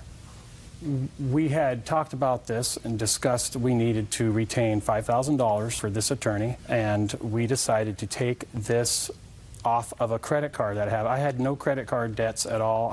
One of the qualities she talked about with me is that I wasn't in any debt. This was a special occasion that I needed to help her out on, so I decided to take a credit card, dump the credit card into my checking account, and give her a check on November 28th for $5,000. She told me when she got her income tax that she would give me half of it in one lump sum and make payments on the rest, and I was fine with that. That is not true. Well, tell me what the discussion was, Ms. Rundell. The discussion, there was never a discussion around the credit card, just like there wasn't a discussion about how we were going to pay our bills when the money was lumped together in the checking account. What we had discussed on many different occasions was how we were going to use the money wisely. This chunk of money, which would have been around $6,000 for the tax return, what were we going to do with it? You were going to many pay me different. half that. I was talking. On many different occasions, we talked about different things. We talked about we would take a trip, but not too far. Didn't want to spend too much money. We talked about paying a big chunk of it to Bank One credit card, which the attorney came off of. We also talked about paying off his Washington State unemployment money that he still owed when I moved in was $4,000. It was down to $1,500. We wanted to eliminate that payment each month. All right, let's get back to talking a little bit turkey, Ms. Rundell. It is your defense that you put in your check into the account and you were living like a married couple. Correct. And when you moved in together in July, it was your intention that your money be spent on household bills. And you didn't need an attorney until what month? October. That's not a household bill. So that what it really did was cut your participation in the household bills in half. Because if you deposited $10,000 into this account to pay for your expenses during the course of that 6 months, madam, and you withdrew $5,000 out of it for your own personal use, then it's very possible that Mr. White is correct, that it was anticipated that you would be repaying this account when you got your tax return. It wasn't repaying that account. The tax return coming in and was going to be used to pay bills wisely, not just on a credit card. This has nothing to do with paying back the credit card. It has to do with Mr. White and his continued abuse and harassment that has not stopped and will not stop. It will stop when he gets his money back. That's right. Trust me, it won't stop. There isn't a question in my mind that we probably wouldn't be here having this discussion if the two of you were still together. Because if you were still together, you would be continuing to contribute your $16.88 a month into this account. And eventually, this $5,000 would be paid back from payments to the credit card. But you're not together anymore. And Mr. White feels as if he's a fool because he had this outlay of money, and now you're not together anymore. You got your tax return back. There was discussion about paying back this, whatever, Capital One card or whatever it is. Some of the money that he gave you to pay your lawyer. You're still using the services of the lawyer, correct? Correct. Have you given the lawyer any more money? No, ma'am. Okay, so you're still living off of that $5,000. And he says, minimally, our agreement was that she was going to continue to put her $16.88 into the account so we could at least pay the lawyer back from that money. That stopped. Listen, you want him to leave you alone? I do. Pay him his money. Judgment for the plaintiff in the amount of $5,000. That's all. Parties are excused. You may step out. Holly Corbellos.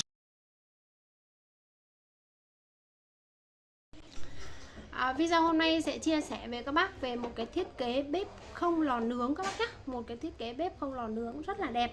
Và bếp không lò nướng mà bếp Nhật thì lâu nay có luôn luôn là một cái chúng ta thường biết đến với những cái mẫu bếp mà có lò nướng. Còn cái dòng không lò nướng thì nó sẽ như thế nào?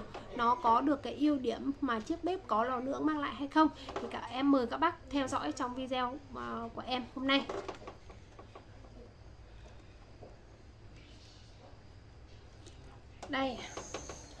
Đây là chiếc bếp không lò nướng nhé các bác.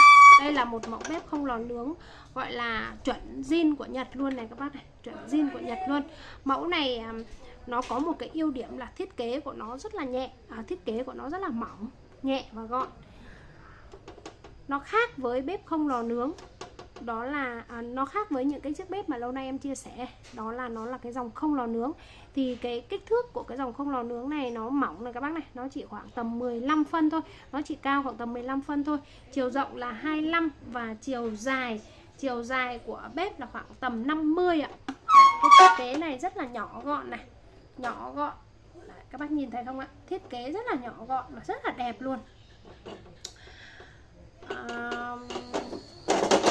Đây là đặc điểm của chiếc bếp không lò nướng của Nhật này. Nó không có cái lò nướng ở đây. Tuy nhiên về chức năng thì nó vẫn có những cái chức năng an toàn. Đó là cạn nước, tự động tắt lửa và tắt lửa tự động khóa ga nhờ cái tim cảm biến ở đây ạ. Hai cái tim cảm biến này nó sẽ chạm vào đít nồi. Và khi mà nhiệt độ lên cao thì nó sẽ báo về cái IC của bếp để cho bếp tắt lửa đi. Và tắt lửa thì bếp sẽ khóa ga. Cho nên là bếp không lò nướng hay bếp có lò nướng thì nó đều có cái chức năng an toàn, chống cháy nồi, chống cháy nổ, chống rò rỉ ga các bác nhá. Đấy, em sơ qua về chiếc bếp này một chút.